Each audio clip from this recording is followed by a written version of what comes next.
Ladies and gentlemen, welcome to Arkadelphia High School and the 2023 Arkadelphia High School Homecoming. We are honored to have so many alumni back to join us this evening.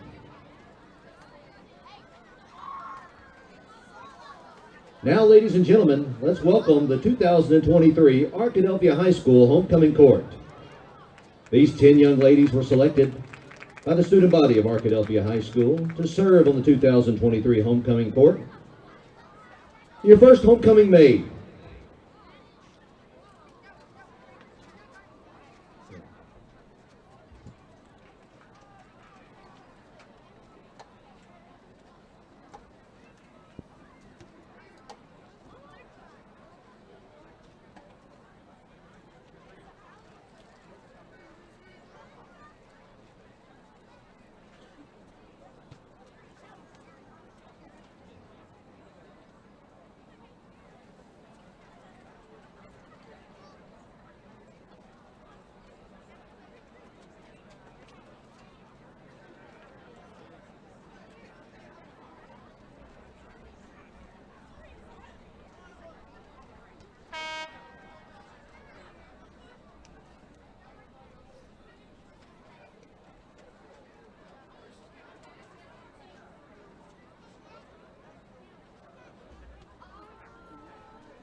And our first homecoming maid is Miss Amy Alonzo.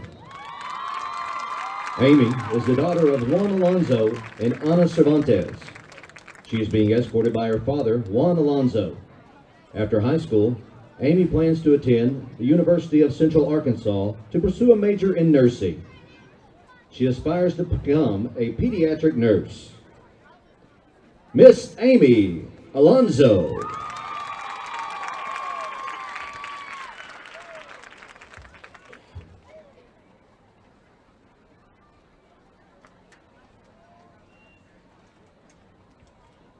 Our next homecoming maid is Miss Savannah Brianne Curry. Bree is the daughter of Kelly Curry. She's being escorted by her godfather, David Hughes. After high school, Bree plans to join the United States Air Force and train to become a flight nurse.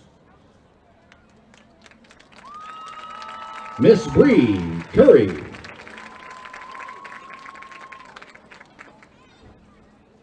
Our next homecoming maid is Miss Zoe Davis. Zoe is the daughter of the Tana Newborn and Eric Davis. She's being escorted by her father, Eric Davis. After high school, Zoe plans to attend college to major in criminal justice. Miss Zoe Davis.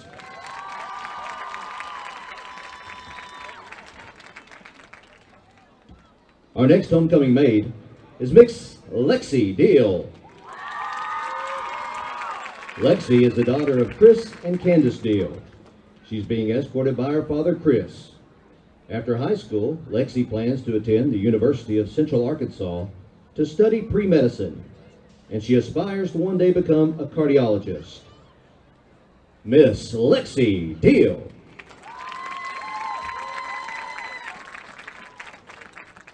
Our next homecoming maid is Miss Anaya Ford. Anaya is the daughter of Ashton and Ashley Levine. She is being escorted tonight by her grandfather, John Tatum. After high school, Anaya plans to attend the University of Central Arkansas to major in sports medicine. Miss Anaya Ford.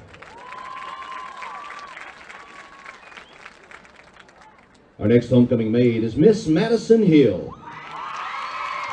Madison is the daughter of Glenn and Tiffany Hill. She's being escorted tonight by her father, Glenn. After high school, Madison plans to attend the University of Central Arkansas to major in kinesiology. Miss Madison Hill.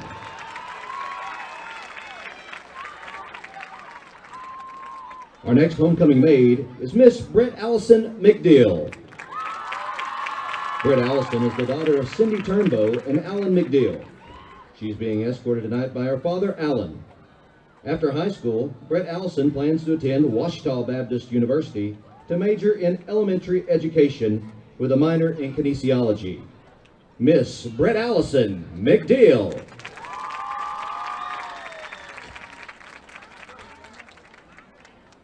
Our next homecoming maid is Miss Summer Sky Molinari.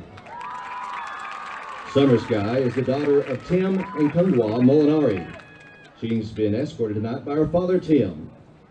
After high school, Summer Sky plans to attend the University of Arkansas at Fayetteville to major in pre-medical biology.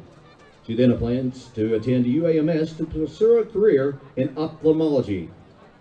Miss Summer Sky Molinari.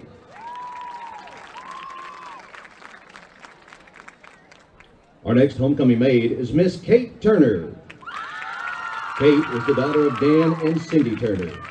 She's being escorted tonight by her father, Dan. After high school, Kate plans to attend Ouachita Baptist University and pursue a degree in the healthcare field.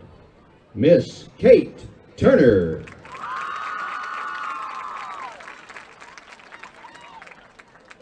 Our next homecoming maid is Miss Emily Young. Emily is the daughter of Daryl and Corin Young. She's being escorted tonight by her father, Daryl. After high school, Emily plans to attend the University of Central Arkansas to major in sports medicine. Miss Emily Young.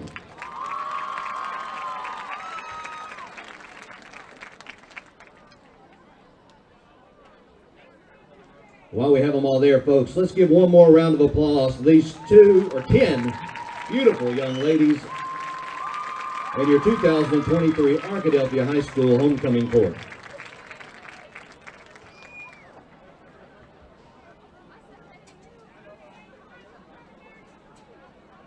Now, as the girls will come to the middle to be presenting tonight is Principal Callie Hungley and Trent Smith, assisted by the Student Council Secretary Aiden Kalaki and Tanner Cotton.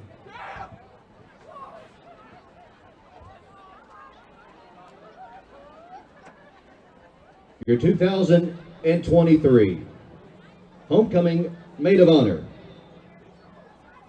is Miss Summer Sky Molinari.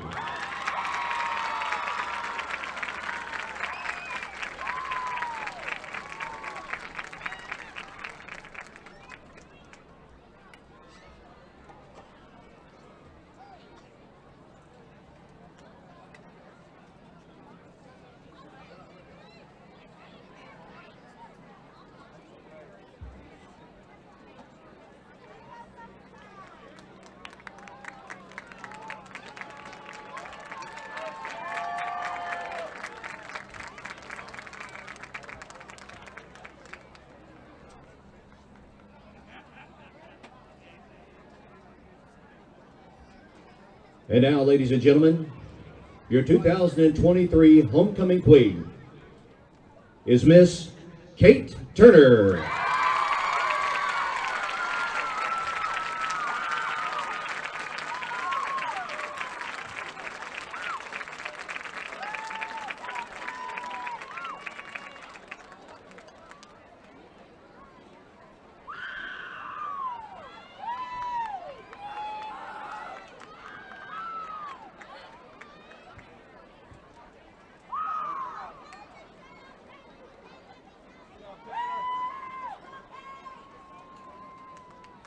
Tonight's ceremony would like to thank the following: Kelzig Fine Jewelry for donating the beautiful crowns. Caroline Rose Photography is our event photographer. All the hard work put on by Miss Ashley Wesley and Miss Kristen Collinger. Of course, the principals, Miss Callie Hunley, Mr. Trent Smith, and Trinity Temple Assembly of God.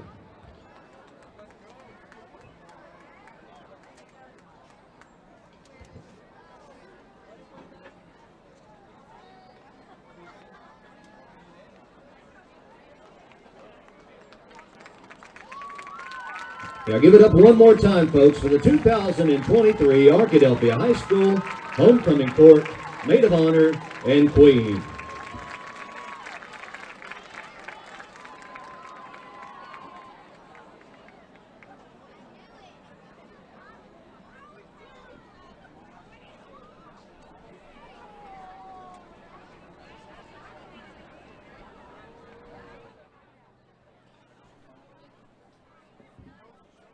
Congratulations to the 2023 Arkadelphia High School Homecoming Maid of Honor, Summer Sky Molinari, and the 2023 Arkadelphia High School Homecoming Queen, Kate Turner, as homecoming festivities have wrapped up here at All Care Field at Badger Stadium. Just under 30 minutes left until kickoff. The Arkadelphia High School Dazzler Dance Team will take the field, and we'll see their performance here shortly, and then we will get into the Southern Bancorp Badger pregame show before kickoff of the 4A7 Conference Championship game between the Arkadelphia Badgers and the Malvern Leopards. The Dazzler Dance Team getting ready to perform, so after they get all of the homecoming ceremony decorations off the field, we'll turn it over to the Dazzler Dance Team, and then we'll get into our pregame show. We'll have an interview with Arkadelphia head coach Trey Shucker as we look back at last week's Fordyce game and take a look at tonight's 4A7 Conference Championship game between Arkadelphia and Malvern. You're watching Arkadelphia Badger football. This is the homecoming queen coronation you just saw. Again, the runner-up, Summer Sky Molinari, and the 2023 homecoming queen, Kate Turner. All right, now the Arkadelphia High School Dazzler Dance Team coming to the field for their performance.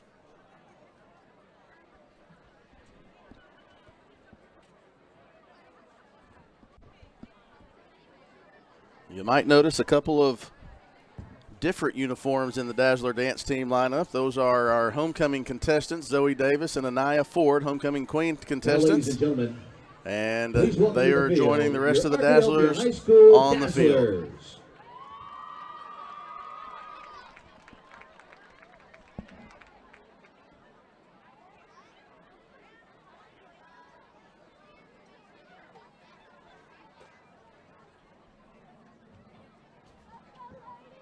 Ladies, your music is on.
Your Arkadelphia High School Dazzler.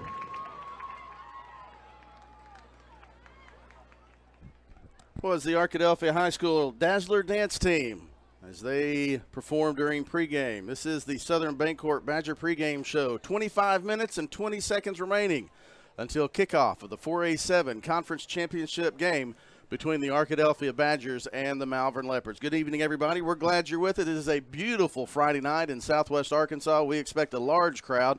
Already heard that the vehicles have been backed up on exit 73 heading south, and lots of traffic in town, all headed to the west side of town.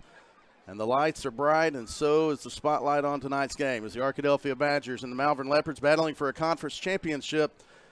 The top seed in the 4A7, which is the top of the bracket, a bye and home field advantage throughout the playoffs. This is the Southern Bancorp Badger pregame show. After this timeout, we'll hear from Arkadelphia head coach Trey Shucker as we set the stage for tonight's game between Arkadelphia and Malvern. You're watching the Southern Bancorp Badger pregame show, and we'll be back after this timeout on ArkadelphiaBadgerTV.com.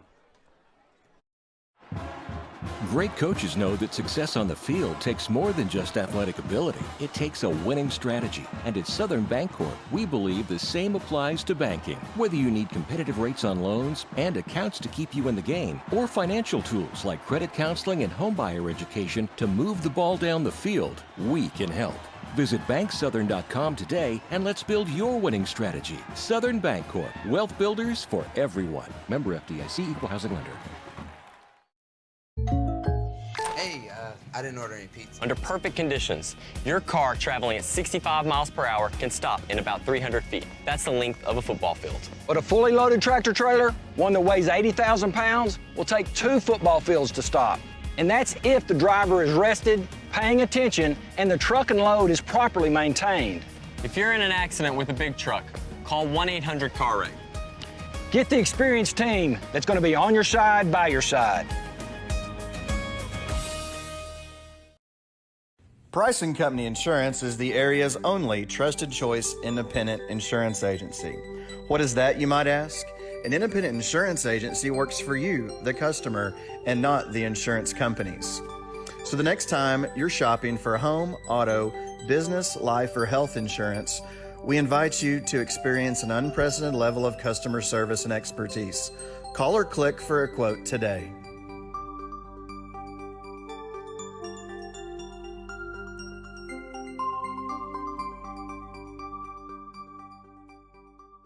At Eccles, Thompson, and Kneebone CPA, we seek to provide accounting, tax, and financial planning services to individuals and small businesses with proficiency and integrity. Serving Arkadelphia since 1977, our staff looks forward to meeting your financial goals of today and also becoming your financial advocate for life. Visit us at 205 North 25th Street or call 246-8991 today. Eccles, Thompson, and Kneebone LTD says Go Badgers. As a family-owned sporting goods supplier since 1950, Southwest Sporting Goods understands the value of customer service and is committed to providing the best quality customer service and merchandise available. Southwest Sporting Goods is located in Arkadelphia, but also has salesmen that cover the entire state of Arkansas to help ensure that their customers will receive the best customer service and pricing that can be found.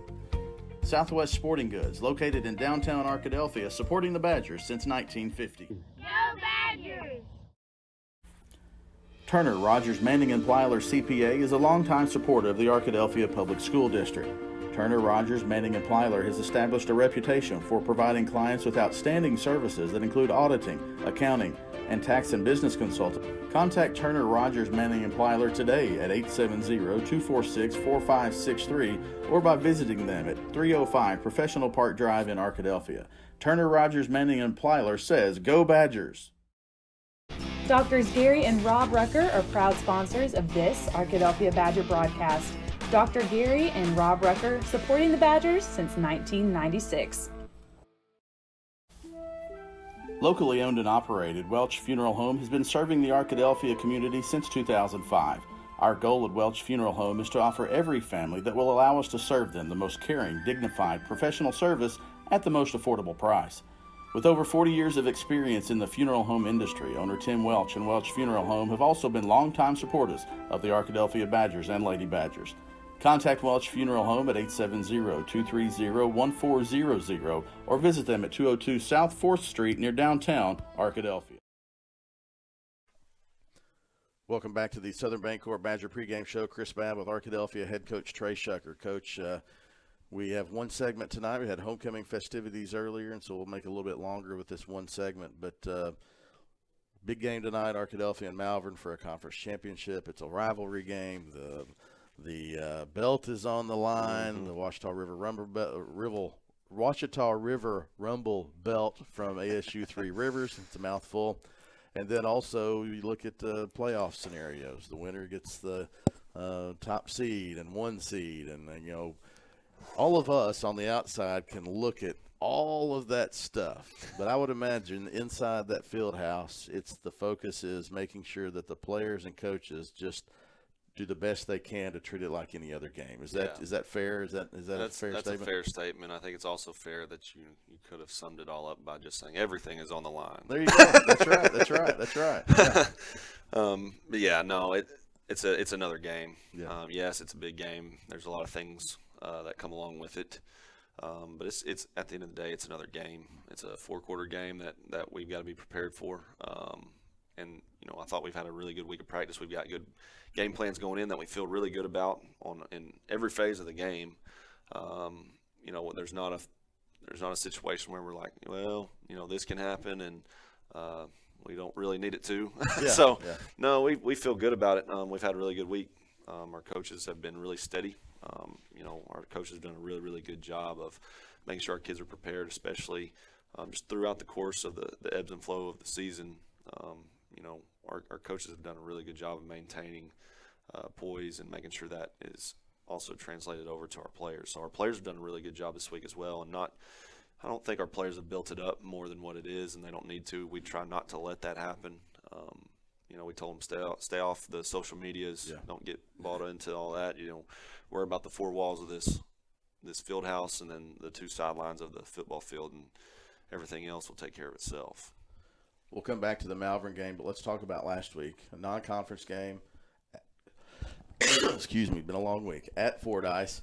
It was a non-conference game in a fun atmosphere, but you and I talked. You were glad that you got to play that game. Mm-hmm. That game was good for you. Last year in week 9, there was no game. This year, you were able to find the non-conference game against Fordyce. What do you think the value of being able to play that game was? One of the main values in it is playing a 4-quarter game. Fordyce is a good football team, and it was not it wasn't a 1/2 game. We had to play 4 quarters to win the game and to solidify it, and I think that is valuable for our team, especially moving forward into this game, into playoffs. I think one of the things that's hurt us in the past, really the past 2 seasons, both semifinal seasons, is our starters really have played 1/2 of football until the very last game that we didn't. Right. And so the more that you can continue to get game reps, it keeps you in game shape. You're prepared to go 4 quarters, and you just don't go into any game expecting it's going to be, hey, we're going to go out there, play our deal for 2 quarters. The score's going to be whatever, and we're going to get off the field and let everybody else handle it. And there were times where it was that. Mm-hmm. And so I believe, not that it was like that last week, but I think that, it could have been. Right. And so with the game the way it was, Fordyce being a good team, a physical team, a worthy opponent, our team had to play 4 quarters to win the game and solidify it, and our team knew that, and they felt it. And so it allowed us to play against a good opponent, a worthy opponent for 4 quarters, maintaining 4 quarters of football shape. And so it was a big environment. It was their senior night. There was a ton of people there, and they came out and played tough football, and we needed to see that. You hear coaches say a lot of time we overcame adversity, and obviously they're not talking about the grand scheme of life. This is a football game. Real adversity happens in life. Yes. But within each game, there are positives and negatives, ebbs and flows that teams have to overcome. When you term the phrase adversity in that manner, I thought in the first half your team handled that well, only up 13-7 at halftime. You have 2 interceptions off of weirdly deflected passes. Yes. I told somebody the ghost of Coach Bryant and Coach Parker was helping Fordyce catch some of those passes. But being able to draw from that, there's got to be some value in that as well, that you've been in that situation where not everything has gone good. And in a game like tonight, there's going to be emotions. There are going to be highs and lows, 100%. And being able to stay in the middle and even keel and come through that had to be a big positive for you to see in your team. No doubt. We created some adversity for ourselves at the very beginning, especially in the first half last week. And our offense, and I told the offense this week, if we weren't as mature, it would be harder for us to overcome that adversity. But we've matured over the course of the season, and it's shown in our play. And a mature team can overcome it, and we did, and we showed that we could. And so that was very positive to see as well last week, that we can overcome adversity, whether it's created with ourselves or anything else. Just go back, play each play with a new mindset, and be ready to execute. Coach, we weren't able to have a coaches show this week. I know you recognize the players of the week at practice with Blake Bell and then also Southwest Auto Collection, but we do want to mention those. Offensive, Jay Purifoy. Defensive player of the week was Chase Vantelborg. Special teams was Evan Bailey, and Spirit Award was Denari Givens. Talk about those four and what they those three contributed to the game, and then Denari and the Spirit. Yeah, Jay Purifoy, junior wide receiver for us. In a game where there's weird things happening, it's tough to move the ball at times. Really, what you need is somebody to step up and make a play, and Jay did that. Jay stepped up and made plays when we needed him to make it. Got really explosive plays and put points on the board for us. And so he was our offensive player of the week. Defense player of the week, Chase Vandenborg, same kind of deal. Defense struggled at times, but Chase, being a senior linebacker that he was very steady over the course of the game. He started kind of cramping up in the third quarter, but fought back through that and really led us in tackles. And so played physical football and set the tone for our defense. And then special teams, Evan Bailey, on our kickoff unit, really did a good job of covering down, created he made tackles, but we also got in a situation, the ball bounced off of one of their players, and he was right there and got it really to start the second half. Right. We needed that. And so just a really good special teams night for him. And then our Spirit Award, Denari Givens, is a 9th grade player for us. He's actually in basketball season right now, but anytime that he can, he comes over and he helps us out on the sideline. He traveled with us last week to Fordyce and was really big in helping us as coaches with the field management, field setup and takedown. It's really nice to have guys that want to be a part of the football team and are excited about being a Badger football player on the high school team one day, but they just want to be around it, help us out any way they can, create a great atmosphere and positive attitude for us on the sideline, and that's what he did for us. Jay Purifoy, 5 receptions, 107 yards and a touchdown. Nick Williams and Chase Vantelborg each with 16 tackles. Evan Bailey, along with the tackles and the recovery of the Seth Molinari kick off of the front line of Fordyce, 2 receptions for 46 yards and a touchdown. Coach, let's go ahead and move our attention to Malvern. Obviously, this is a rivalry game. We say, and you said, everything's on the line. Emotions are a part of rivalry games, but I also would imagine that part of the focus this week has been being able to play emotional, but not too much emotion. That's right, and that's something that I don't want to say struggled with, but we've had to learn over the course of the season. It's not the first time that we've had to deal with that. You look back into our previous games. One thing that we do, we want to play with emotion. We want it to mean something, and we want our kids to value their play and take pride in it, and they do. But there's also a point where we've got to control it. We've got to play with controlled emotion. And so that's one thing tonight. I think we're ready for it. There's going to be a lot of emotion on the field from both sides. Right. You're going to see it's going to be a chippy game. Just going into it, that's just how it's going to be. There's nothing that we can really do to prevent that, but it's going to be a chippy game. We've got to be able to control our emotions and play Badger football and worry about us. We can't worry about them, and we cannot let them dictate our reactions. And so we've got to be able to worry about us, control our emotions, and be ready for the next play anytime it's ready. On offense, obviously, Jalen Dupree was our running back for Malvern. Keelan Janelle, one of the tight ends, Dylon Carradine at wide receiver. What can we expect to see from Malvern? I would imagine we're going to be here, Dupree and Carradine, and obviously a new sophomore quarterback replacing Seth Simmons, but he's done well this year as well. Well, one of the most explosive players in high school sports right now in the state of Arkansas, Jalen Dupree. His stats speak for themselves. He's the all-time leading rusher for Malvern, which is saying a lot. He's an explosive player. He's a big physical running back, and we've got to do a good job of getting multiple bodies to him. We'd like to minimize single tackles, single tacklers. We got to do a really good job of pursuit, and we got to get bodies to him to get him down. And then, Junell, he kind of adds another dynamic to it from the tight end spot. He's 6'4", probably 230, 240, somewhere in there. He's big, physical. He's a great blocker, but they also can throw it to him. And then you got Carradine out on the edge. You know, a lot of speed, great ball skills. You know, again, creates explosive plays in the pass game for him. And so, you know, all three of those that we just mentioned are, you know, committed to play at the next level or have offers to play at the next level and at the Division One level. So, you know, obviously they're talented. They're a proven state championship team. And so we've got to do a good job of being disciplined ourselves. And if we play our style of football, we're gonna put ourselves in a good situation to win the game. So we just got to worry about us, make sure that we're doing what we're supposed to do and what we're coached to do, and you know, understanding where they're at. And we got to step up to the challenge when we're there. Well, Coach Shucker, thanks for taking your time out to join us. Kickoff between the Badgers and the Leopards for the conference championship is just a few minutes away. You're watching Arkadelphia Badger football. This is the Southern Bancorp Badger pregame show, and we'll be back after this timeout. The Board of Directors at South Central Electric Cooperative believes in the necessity of high-speed internet access in rural South Central Arkansas. South Central Connect was created to fulfill a need other internet providers were not able to provide in our area.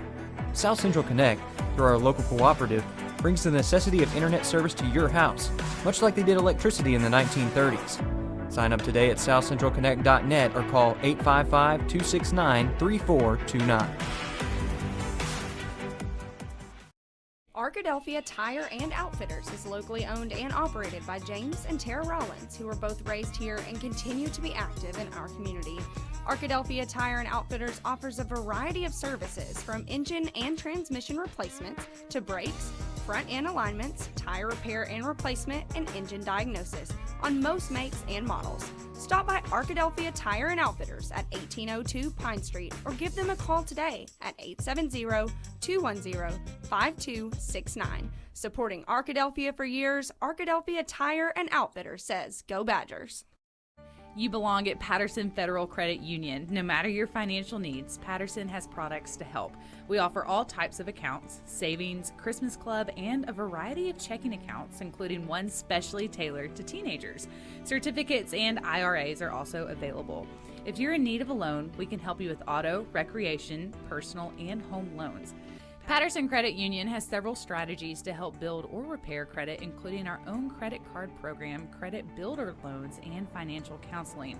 We're proud to have served Clark County for 65 years and look forward to many more years to come. Join us soon. You belong here.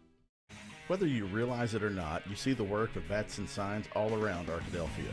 When you see the Badger equipment trailer on the way to a Badger game, bats and signs did that. When you're watching the Badgers, Tigers, or Reddies and see the signage that just really makes their facilities pop, Bats and Signs did that too. You see the signage in downtown Arkadelphia, on the campuses of Ouachita and Henderson, or the sign in your neighbor's yard supporting a candidate or their favorite Badger? Yep, Bats and Sign did that too. Longtime residents and supporters of all things Arkadelphia called Mark, Jared, Chris, or Ryan at Bats and Signs today to see what they can do for you. Welcome back to the Southern Bancorp Badger pregame show. Chris Babb, Chase Hartzell. We are about 6 minutes away from kickoff between Arkadelphia and Malvern. Chase, this has all the makings of a very fun night, and this is one that people around the state have been looking at, waiting for, and it is about here. Well, Chris, I think you set the stage perfectly when you talked about the stakes of this game. Not only is it just a rivalry game between these two teams for bragging rights, you know, you're also playing for the Arkansas State Three Rivers, Ouachita River Rumble belts. That's nice too, but we've also got to talk about the playoff implications for this one. You mentioned this earlier. You're looking to win a conference championship here tonight, gain the #1 seed in the conference, and because of how it's set up this year, the 4A7 right there at the top, that gives you a significant advantage going into the postseason. It really does, Chase. And you know, Coach Shucker said in the pregame show, as I was trying to say all those things, he said you could have just said it's for everything. Hello to Steve Rook and Amber Childers from ASU Three Rivers, bringing us some caps. I don't know if they're telling me my head is too shiny for to not be covered up, but regardless, we're glad that they're, and they'll present the belt at the coin toss, and they will present the belt to the winner of tonight's game, the Ouachita River Rumble. Chase, you take a look at these two teams. This is an Arkadelphia team, started 0-3, won 5 straight. Malvern lost 2 to out-of-state teams, have not lost to in-state competition. These are the 2 best teams in the conference. They match up tonight, and it's going to be strength on strength. When you look at Arkadelphia defensively, the strength is up front, and the running game for Malvern is the strength with Jalen Dupree in that line up front. It's really a fun matchup because the 2 strengths of these teams complement each other so well, to the point where those strongest points have to face off at some point. And you mentioned the non-conference schedule, a little bit of a slow start, but that was intentional there from J.D. Plumley and from Trey Shucker. They set those tough matchups to get their team ready for games just like this down the stretch and in the postseason, where really the entire state of the season is on the line. Take a look at the captains for Arkadelphia, left to right. Number 12, Noah Hurd. Number 17, Chase Vantelboard. Number 77, Adrian Smith. Number 60, Hunter Blakeney. And number 4, Maddox Adkins. Take a look at the captains for the Malvern Leopards. It will be number 76, Vinny Winters. Number 14, Ethan Martin. Number 24, Dylon Carradine. And number 5, Keelan Janiel. So the captains are making their way across the field.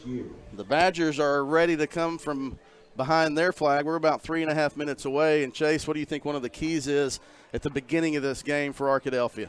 I think the key is what we've seen so many times, and that is get a strong start. The offense, if it can get humming, get some early points up on the board, that allows the defense to settle in a bit more. We know that this defense is up to the task, but the offense, they can create a lot of ease for that defense if they give them an opportunity to hold on to a lead.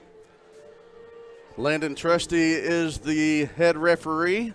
See a lot of people. It is alumni night or homecoming night. Lots of alumni, class of 2013, 2003, 93, 83, 73, and I saw a couple of class of 2023 players. Donovan Whitten just made his way in front of us. And so it is a big game. You just kind of have that feel. Heard that traffic was backed up. There's a good crowd still filing in for Malvern, obviously for Arkadelphia. And one of the things, Chase, we talked about with Coach Shucker is this is an emotional game, but you have to keep those emotions in check as well. That's going to be a key as well. It is, and you look at this Malvern team, they've got extra motivation with them tonight. Although they won the 4A state title a year ago, that one loss in conference play was to Arkadelphia. It was a 49-13 victory for the Badgers. The Leopards have not won the Ouachita River Rumble since back in 2020. You know they want to avenge those last couple losses here tonight, and they're going to do everything in their power to make sure that they have the best matchup possible against the Badgers. The Leopards won the toss and will receive, and we are about ready for kickoff. We'll let the Badgers come out on the field. You can hear the crowd behind them welcoming the Badger Stadium. Then we'll bring in the voice of the Badgers, Dr. Jeff Root.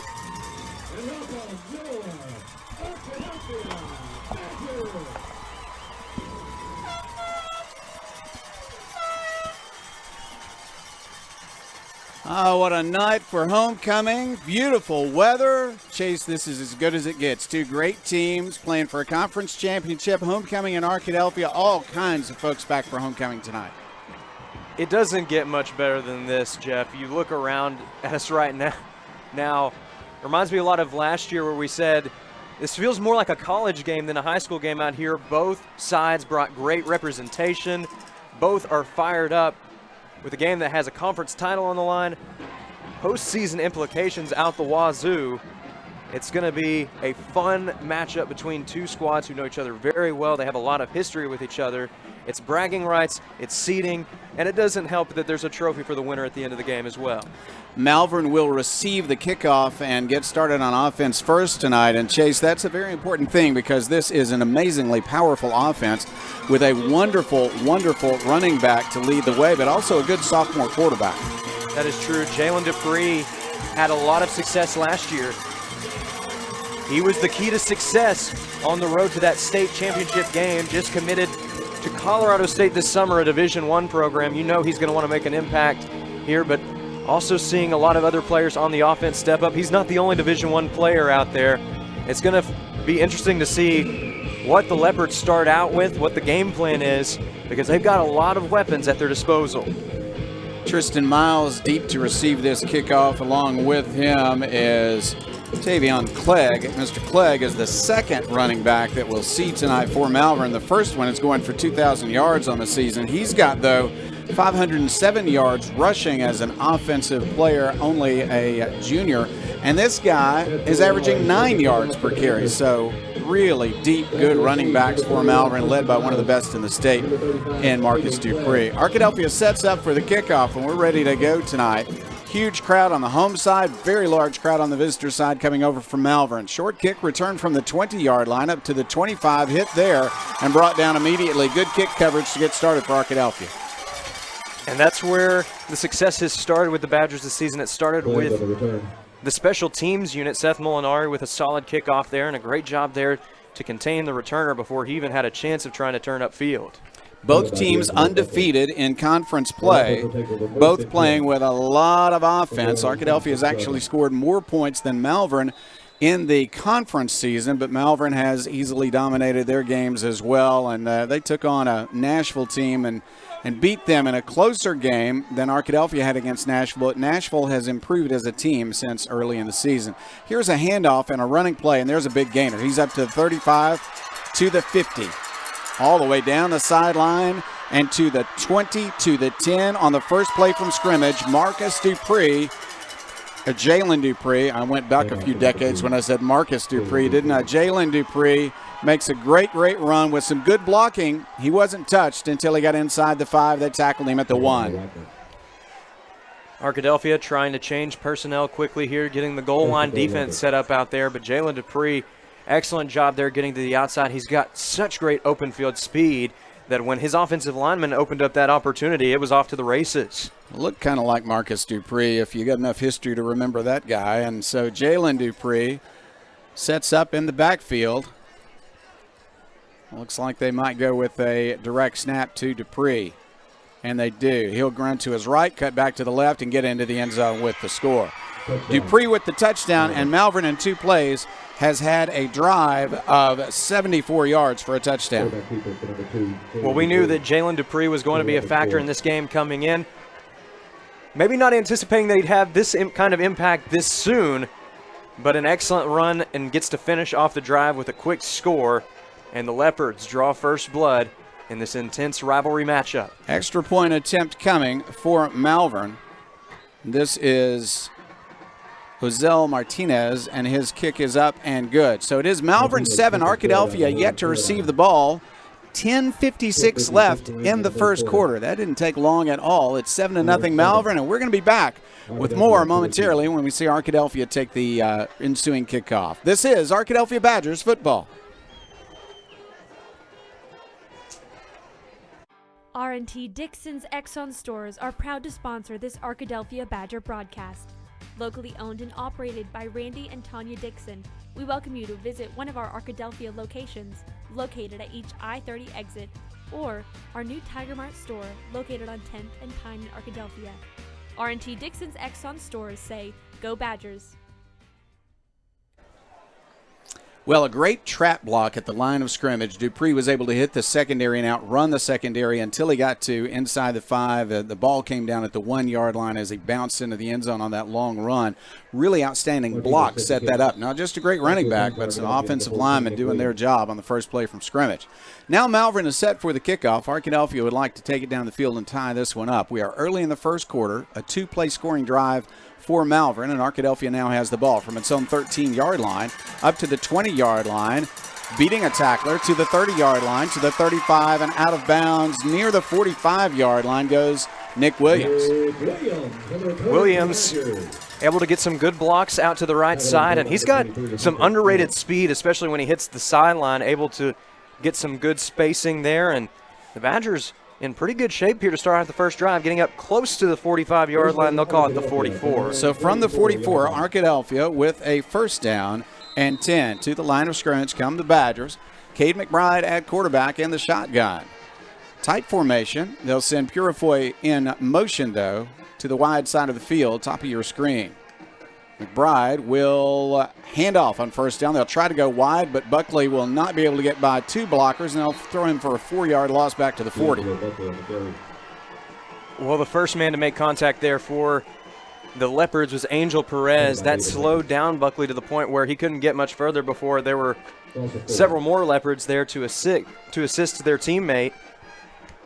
On second down, rolling to his right is McBride. He looks downfield. He'll throw a pass. It is incomplete. Tried to get it to Williams and just missed him. It's third down and 14. Just a little bit of a miscommunication there in space, looking for Williams. Ball was a little bit behind him. He tried to adjust to it, but it fell in that no man's land to where really nobody could get it. Arkadelphia lines up. They need 14 yards here on third down. Badgers at their own 40-yard line. McBride back to pass. He's got time. He throws downfield. He throws a completion. Big play to the 40, to the 30. This is going to be a touchdown to the 10. Bailey in the end zone. Touchdown, Arkadelphia. The Badgers have a chance now to tie it up early in this game. Evan Bailey. Big time play there. A 60-yard Farm Bureau touchdown reception. He's just running a slant route over the middle, but he was able to split the defense there right up the middle. Able to beat the DBs and got himself into a foot race. Jeff, we've seen it a few times this year. When he breaks out into a full stride, he is tough to stop. Extra point attempt. Seth Molinari's kick is up, and it is good. This game is tied at 7. What do you think, Chase? Could it be a high-scoring game tonight? Could be, but we've seen it before to where these teams can get settled into their defensive game plans. I wouldn't be surprised if they settle down here. But my goodness, what an exciting start we've had here in the Ouachita River Rumble. 3 plays, 56 yards for Arkadelphia on third down and 14, a 60-yard touchdown pass across the middle on a post pattern. McBride to Bailey, and Bailey just outran the secondary. That came after a 2-play, 74-yard drive for a touchdown, both on runs by Jalen Dupree. So this game is tied at 7 with 10:07 left in the first quarter. Both teams scoring and scoring very, very quickly. So the defense has not had a lot of time to talk about what they'd like to do to stop Mr. Dupree after that long run, but they're going to get another chance momentarily. Tie game. Arkadelphia set for the kickoff. And it's going to be a line drive shot, returnable, a little longer this time from the 16-yard line. Here's a return, cutting it up the middle, and again, great coverage. They're going to stop him at the 25. Just know where to go. He tried it left, he tried it right, and then they bowled him over at the 25. Well, this kick coverage unit has looked locked in tonight. Another great job there of chasing down the returner on the Price & Company kickoff. But again, as we've seen, the Leopards can pick up yards in a hurry. They had to go 74 yards to score last time, and they got 73 of those on the very first play. So the quarterback is Bishop Allen. He's a sophomore. He's a good passer, but Dupree is a great running back. He wants to throw the ball. On first down, he'll throw across the middle. That's complete. Complete to the 48, to the 50, fighting for more yardage, and finally going down at the Arkadelphia 48-yard line is the outstanding receiver. He gets lost sometimes in the talk about Dupree, but Dylan Carradine is an outstanding receiver. That's his 54th catch of the season. Carradine running an excellent route over the middle there. Good job of sticking with him, though. That was Nick Williams who made the tackle. He was trying to break free, but Williams, one of the best form tacklers we've seen at Arkadelphia, making a good play there in the open space. That is a 27-yard reception. Now a run by Dupree. He's looking for a hole. He'll change directions, and he'll be tackled by 2 Badgers. Nick Williams on the first hit. A gain of 3 on the play. Much better work by the defense. And Chase Vantelborg was there to finish off the play. He had a big week at Fordyce. We called his name a lot in the second half, especially when the Badgers really created some separation from the Redbugs. He's going to be key in this defensive scheme tonight. Knee went down at the 46-yard line. Only a gain of 2. Second down, 8 yards to go. Once again, the quarterback is a sophomore. Doesn't run much, but he can throw the ball well. He's going to hand off to Dupree again. Dupree's hit immediately and brought down with a gain of only 1. Excellent work by the interior defense. KD Young makes the tackle for Arkadelphia, and it is not easy to stop any Leopard near the line of scrimmage, but that's exactly what the Badgers did. And for the first time tonight, Malvern facing a third down situation. 3rd down and 7. For most teams, that would be a passing situation, and the quarterback, as we said, is a good passer. Allen's 1 for 1 with a long reception on his only attempt, but they've got Dupree in the backfield, so don't be surprised if it's a run on 3rd down and 7. Also, don't be surprised if they go to Dupree on a pass. We saw him hauling in routes in the pregame. Back to pass. Bishop is looking deep, and he's going to throw deep to Carradine, who cannot get there. It's incomplete. Well defended by Arkadelphia, and that is a young man who has really come alive. That's, I believe, is that Braden on the side? Yeah, Wagner on the play defensively. Well, Carradine there was wanting a penalty, but he initiated some contact first, and Wagner doing a good job of sticking with him and able to make a play at the last second. Now it's decision time for the Leopards on their own side of the 50. More than likely going to go for it here, but also a possibility of seeing a punt trying to pin the Badgers deep into their own territory. And what do you do if you have a great offense and you're on the opponent's 45-yard line? You go for it. So it's 4th down 7, and it looks like they will go for it. Dupree looks like he might take a direct snap here. He will. He's lined up at – no, they're going to have the Bishop in at quarterback. Bishop Allen wants to pass. Downfield, he'll throw deep.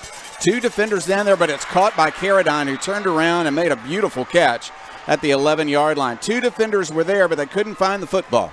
The Badgers did just about all they could right there. They force Allen out of the pocket and have him rolling to his right. He has to throw across his body, throws into double coverage, but somehow Carradine comes down with that football. That's one where you just tip your cap to the defense. To the offense. The defense did everything they could, but Malvern just able to overcome it with a great play. Big play early in the game on 4th down and 7 from the Arkadelphia 45. A 34-yard reception for a first down and more for Malvern. Dupree now will take the snap. He's going to run to his right, looks for a hole, he finds one. He's going to be hit and driven down, but he's got a nice gain up near the 5-yard line. You could tell this defense is not afraid to face Dupree head on in this one. He's a talented runner. He's got speed, but he's also got a lot of strength. He's not a ball carrier who goes down easily. He's going to fight for every additional yard that he can get. Arkadelphia knows that, though, and prepared for a tough battle on the front line. Malvern can make a first down at the 1-yard line. Dupree's going to stay in. They'll do the direct snap again. He rarely throws the ball. He's going to run almost certainly. Extra tight ends in the game to block. He'll run this time to the wide side of the field. He'll make it to the wide side. He's going to be near the pylon. Arkadelphia almost stole the ball, but he got in there. That's a touchdown for Malvern. Wagner reached in and almost took the ball away, but he was able to keep it. That's a strong player in Dupree, and he got the touchdown. Just a little bit of a counter there, running to the left side, able to create enough space for Dupree to operate his second touchdown of the night. That was a good effort there from Wagner there at the goal line, but also got to credit Dupree for holding on to the ball despite the unexpected approach of Wagner. Here's Martinez for the extra point attempt. Every extra point, it would appear, is going to be vital tonight.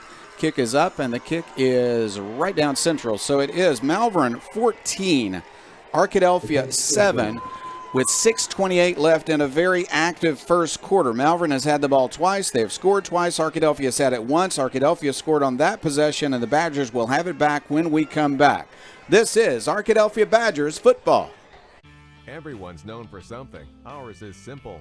At the Southwest Auto Collection and iDriveSWA.com, you get the absolute lowest price on America's best brands. Ford, Lincoln, Chevy, GMC, Buick, and Chrysler, Dodge, Jeep, Ram. The best selection and the lowest prices guaranteed. And we deliver anywhere in the state, plus tires for life. It really is that simple. Visit us today, the Southwest Auto Collection, I-30 exit 78 in Arkadelphia, or online at iDriveSWA.com.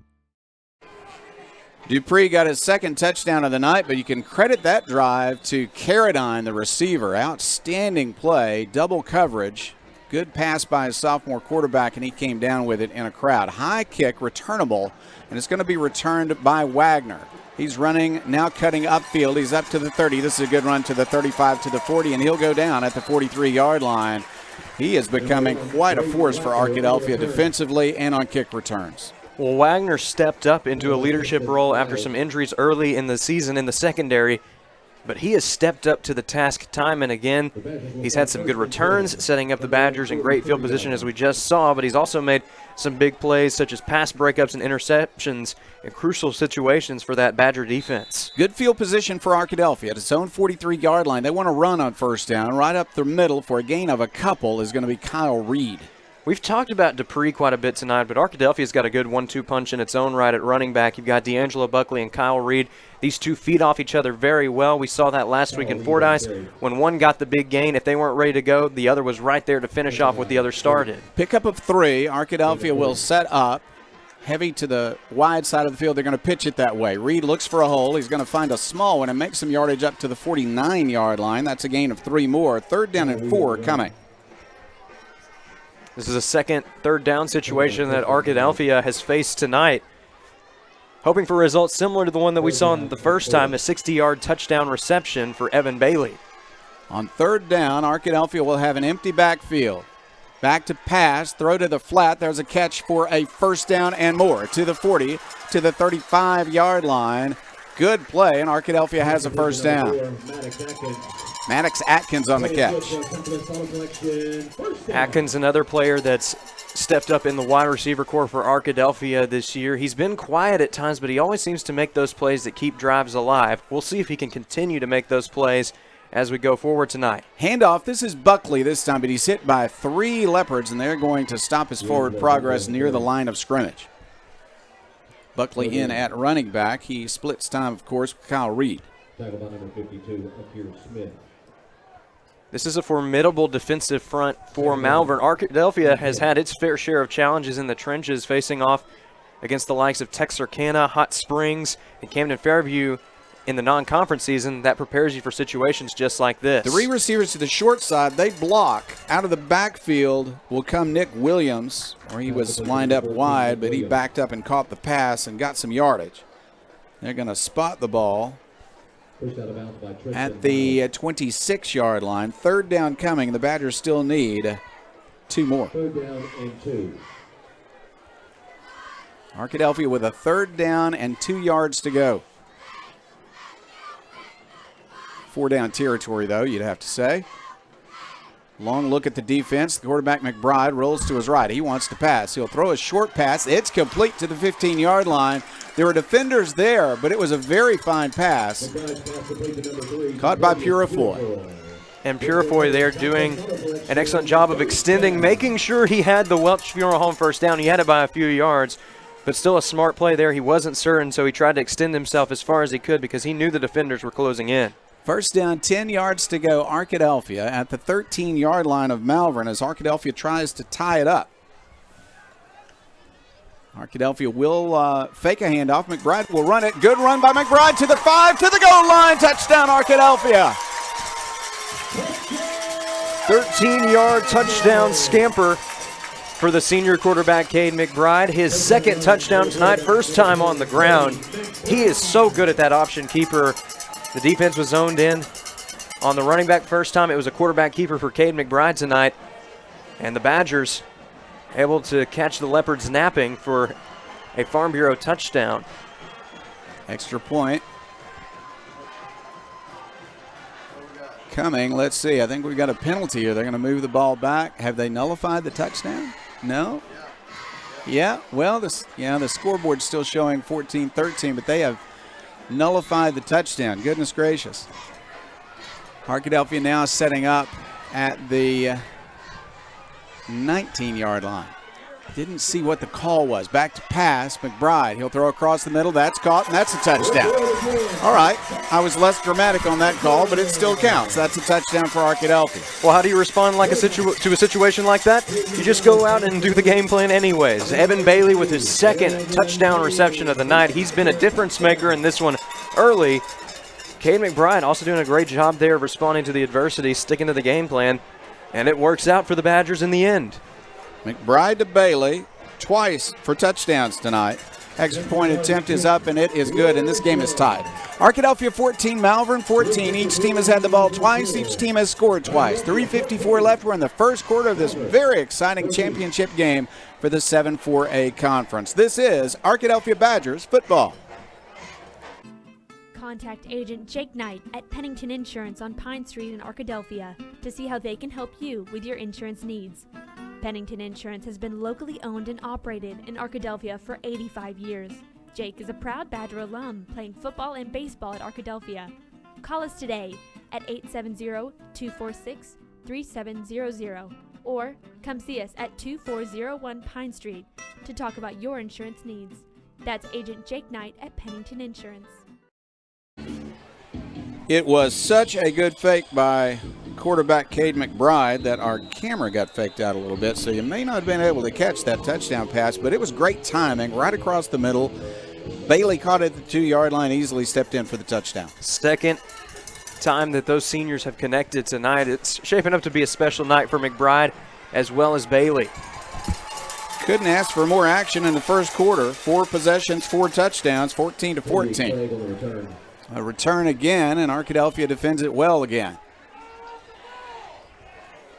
The long field has not scared Malvern tonight. This is actually, I believe, the shortest field that they've had to work with tonight, having to go 71 yards to the end zone. They've had no trouble moving the ball, in large part due to Jalen Dupree. He's got 2 touchdowns early.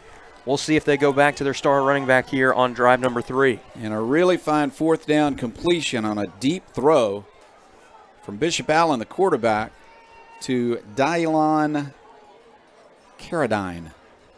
Made a fine catch in traffic. On 1st down from the 29-yard line. They're going to snap it straight to Dupree. Dupree is going to move to his right and make some yardage, but they're going to bring him down with about a 4, maybe 5-yard gain. They set up with the quarterback and Dupree side by side, both with their hands out, so trying to fool Arkadelphia into thinking the ball would go to the quarterback, but it went straight to Dupree for the running play, and he did get 5 yards. Brings up 2nd down and 5. On 2nd and 5 from the 34-yard line, Malvern lines up. When they have passed deep, otherwise runs. Another pass, this time short. It's well defended, though, and incomplete. Wagner got there against Carradine, but the ball was a little bit high, and Carradine couldn't pull it in. Carradine did his best job there to put himself in position to catch that ball. However, Braden Wagner, had it been a little bit lower, I think he would have had a pass breakup anyways. Excellent coverage there by the DB. And he's going to have another opportunity to face off with Carradine here on a 3rd down situation. They might gamble and throw long to Carradine, but they got Mr. Dupree at running back, so let's see what they will decide to do. In fact, Dupree might just be receiving this snap. I have a feeling that is going to be the case. Straight to Dupree. He wants to run. He is looking for a hole. He is not finding one. He loses yardage on the play. Really fine work by Arkadelphia. A linebacker got in there and a defensive lineman got in there on the play for Arkadelphia, and I mean really making a fine play for the Badgers was their outstanding young linebacker, Reese Campbell. Taking down Jalen Dupree in the backfield is no easy task, but Campbell was up to the task that time. Great job reading the field, seeing that Dupree was at a bit of a disadvantage. And now, for the first time tonight, we could see a punt. 4th down and 7. Arkadelphia would like to block it, but the kick is away. Line drive shot bounces at the 49 and goes immediately out of bounds. Arkadelphia is going to have it at just about midfield. Arkadelphia has been moving the ball exceptionally well here early in the contest. Haven't been too many home run plays, the biggest one being Evan Bailey's 60-yard touchdown on the first drive, but that last one, it was just a good methodical drive, not trying to do too much and just consistently moving the ball down the field before a great touchdown. Again, Evan Bailey finding the end zone. It's been a big night for the senior, and don't be surprised if Cade McBride goes to him again. Malvern got 5 from Dupree on 1st down. 2nd down was an incomplete pass. 3rd down, Dupree lost 2 yards. They punted away, and Arkadelphia takes over at the 49-yard line of Malvern. Running play, looking for space, not finding any, just making it past the line of scrimmage is Buckley. He's going to pick up 1, maybe 2 yards on the play. He did well just to get anything there, Chase. To the 48, gain of 1. This, as I've said, is a formidable defensive line for Malvern. They do an excellent job reading the offensive line. On 2nd and 9, running play, and that goes nowhere as the defensive line broke through and made a hit immediately. No opportunity for yardage there, and it's 3rd down and long. Multiple defenders had that play read before it even got started, going to Buckley over to the left side. 3rd down and 12 for Arkadelphia. Badgers trying not to be stopped as Malvern was stopped moments ago. On 3rd and 12, you got to figure they'll try to put some pressure on McBride. He'll have 2 receivers top of the screen, 2 to the bottom of your screen. The ball's just almost in the middle of the field. They want to pass, pressure on the quarterback. McBride avoids the pressure, throws downfield. It's caught to the 35, to the 30, and down at the 29-yard line. What an outstanding catch by Nick Williams. And Williams is not a wide receiver by trade. He's a DB by trade. But who says DBs don't have good hands? Great job there by McBride, rolling out to his right. Williams able to get enough separation to pick up the Welch Funeral Home first down. Awfully good pass also from the 29 on first down. They're going to run wide and just maybe gain a couple of yards. Tried to go wide, didn't quite make the corner. Ball on the right hash mark. They ran right that time. Gain of 2, so it's second down, 8 yards to go. Ball at the 27-yard line of Malvern. Arkadelphia trying to take its first lead of the night. Look to the sideline to get the play. That's Kyle Reed at running back next to his quarterback, Cade McBride. Top of your screen, 3 receivers. Atkins at the top, Purifoy, and Williams. Bailey at the bottom of the screen. He wants to pass under pressure, and they're going to sack him this time. Came from the blind side and got to him. He was looking to his left, and he was hit from the right and brought down. That was Akir Smith, the right end, coming all the way from the right edge of the defensive line that time, was able to get all the way around the offensive line to take down McBride in the backfield, and that's going to be the last play of the first quarter. Well, a big play to start the second quarter is going to come up in just a moment. At the end of the first quarter, it's Arkadelphia 14, Malvern 14. Arkadelphia will face third down and long from the 33-yard line of Malvern when we come back. This is Arkadelphia Badgers football. Contact Agent Jake Knight at Pennington Insurance on Pine Street in Arkadelphia to see how they can help you with your insurance needs. Pennington Insurance has been locally owned and operated in Arkadelphia for 85 years. Jake is a proud Badger alum playing football and baseball at Arkadelphia. Call us today at 870-246-3700 or come see us at 2401 Pine Street to talk about your insurance needs. That's Agent Jake Knight at Pennington Insurance.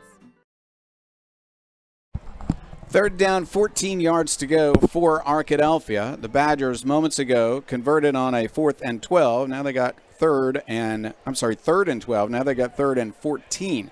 So we'll see what the Badgers will do. First of all, to set up a good pass pattern, but also to protect the quarterback after the sack.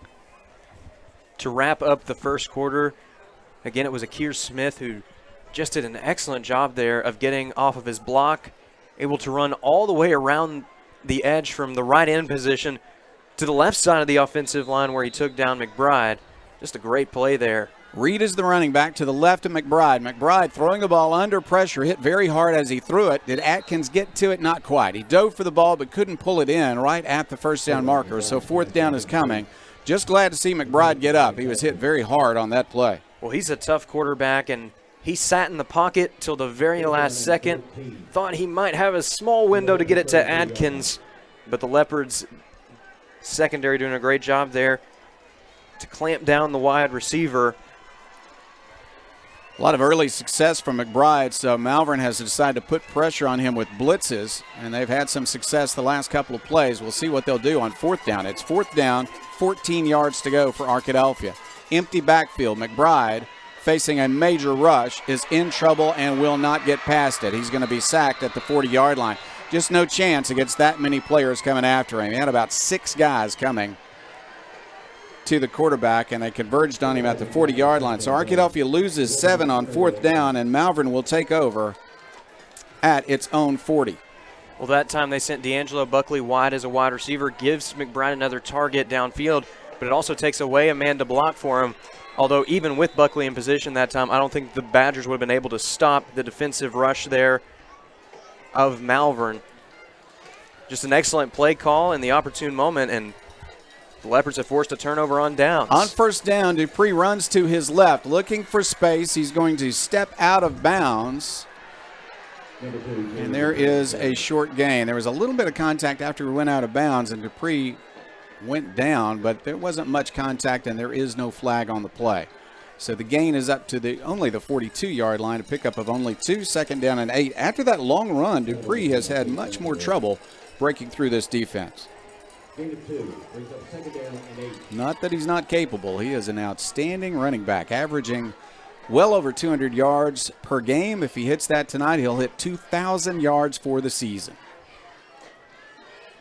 He's been taking a lot of direct snaps. So he's standing right next to his quarterback. And this will go to Dupree again. He'll run short side of the field one more time. This time he'll make some yardage. He'll push forward. Not a first down. Third down coming as they stop him short of the 50. I think they'll mark it at the 48-yard line. That's going to be a key to success tonight for Dupree, is continuing to break off runs even after first contact. That time he was met at the line of scrimmage, but he kept pushing forward, almost picked up the first down.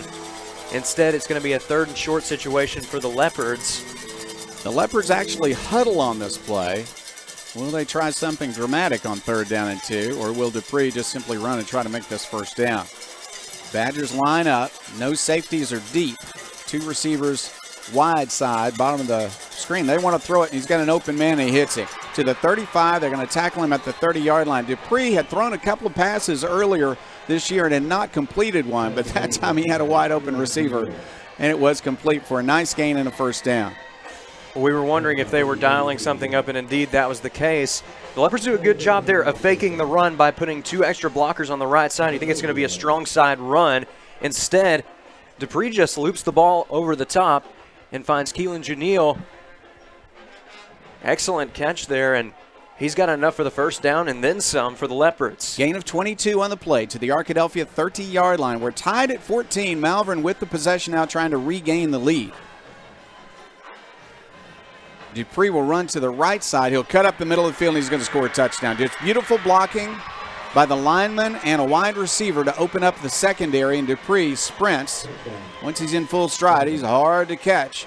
So Malvern is back in the lead. They've led 7-0. They have led 14-7, and now they lead 20-14, and we'll see if they'll make it 21 with the extra point coming by Martinez. Well, hats off to Jalen Dupree. He's got 3 touchdowns here in the first half. The offensive line creates the space up the middle, and Dupree does the rest, breaks into the open field, and the Badgers were not stopping him. However, the Badgers do stop the PAT here, able to record the block.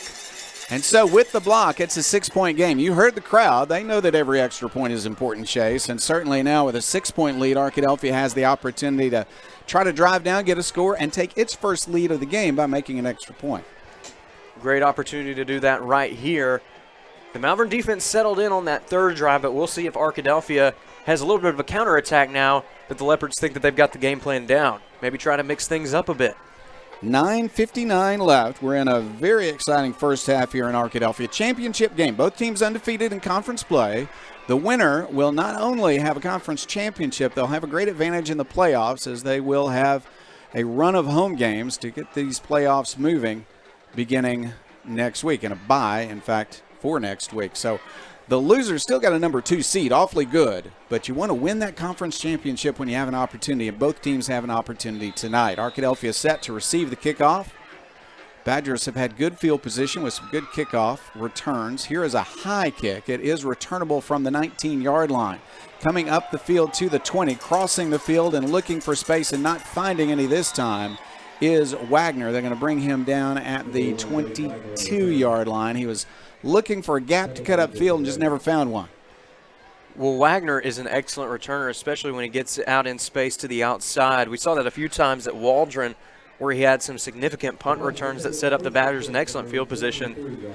Malvern, though, you can tell that these Leopards have done their homework, and they were able to contain him on the outside before he even had a chance to get going. Arkadelphia sets up. Both teams playing some pretty clean football. Not many penalties so far. Arkadelphia did have a touchdown called back, but then they scored again on the next play. Badgers line up. Numbers on the right side of the line of scrimmage, and they are going to run to the right side. This is Kyle Reed. He'll cut up field and make it just past the line of scrimmage as Malvern got some penetration on that side. Well, Arkadelphia sending the 2 wide receivers from the left to the right to load the right side for blocking for that upcoming run. However, the Leopards were able to adjust quickly before Reed could get significant yardage. Back to pass, McBride looking downfield. He'll throw a completion to Reed. Reed's got some room to the 30. He's hit at the 34, out of bounds at the 35. But that, folks, is an Arkadelphia first down. Reed was able to break free in the flats from the very beginning of that play. McBride saw him immediately. Quick pass to the outside, And the running back does the rest, picking up the Welch Funeral Home first down. From the 35, first down and 10, Arkadelphia. Badgers look to the sideline to get the play. McBride has been sharp tonight. And a running play. Up the middle it goes. Not a lot of space. A short gain, maybe a yard. And one of the things I'm noticing in this game, Jeff, on both sides is that neither of these two teams are afraid to call audibles. They're making some slight adjustments prior to the snap and trying to throw off the other team's timing. However, for the most part, the defenses have been able to adjust accordingly. Arkadelphia lines up offensively on second down and 9 yards to go at its own 35-yard line. Running play, this is the quarterback who will keep it. McBride is hit at the line of scrimmage. I'm not sure he got a yard. They might give him a half yard. No gap to run through that time for the quarterback.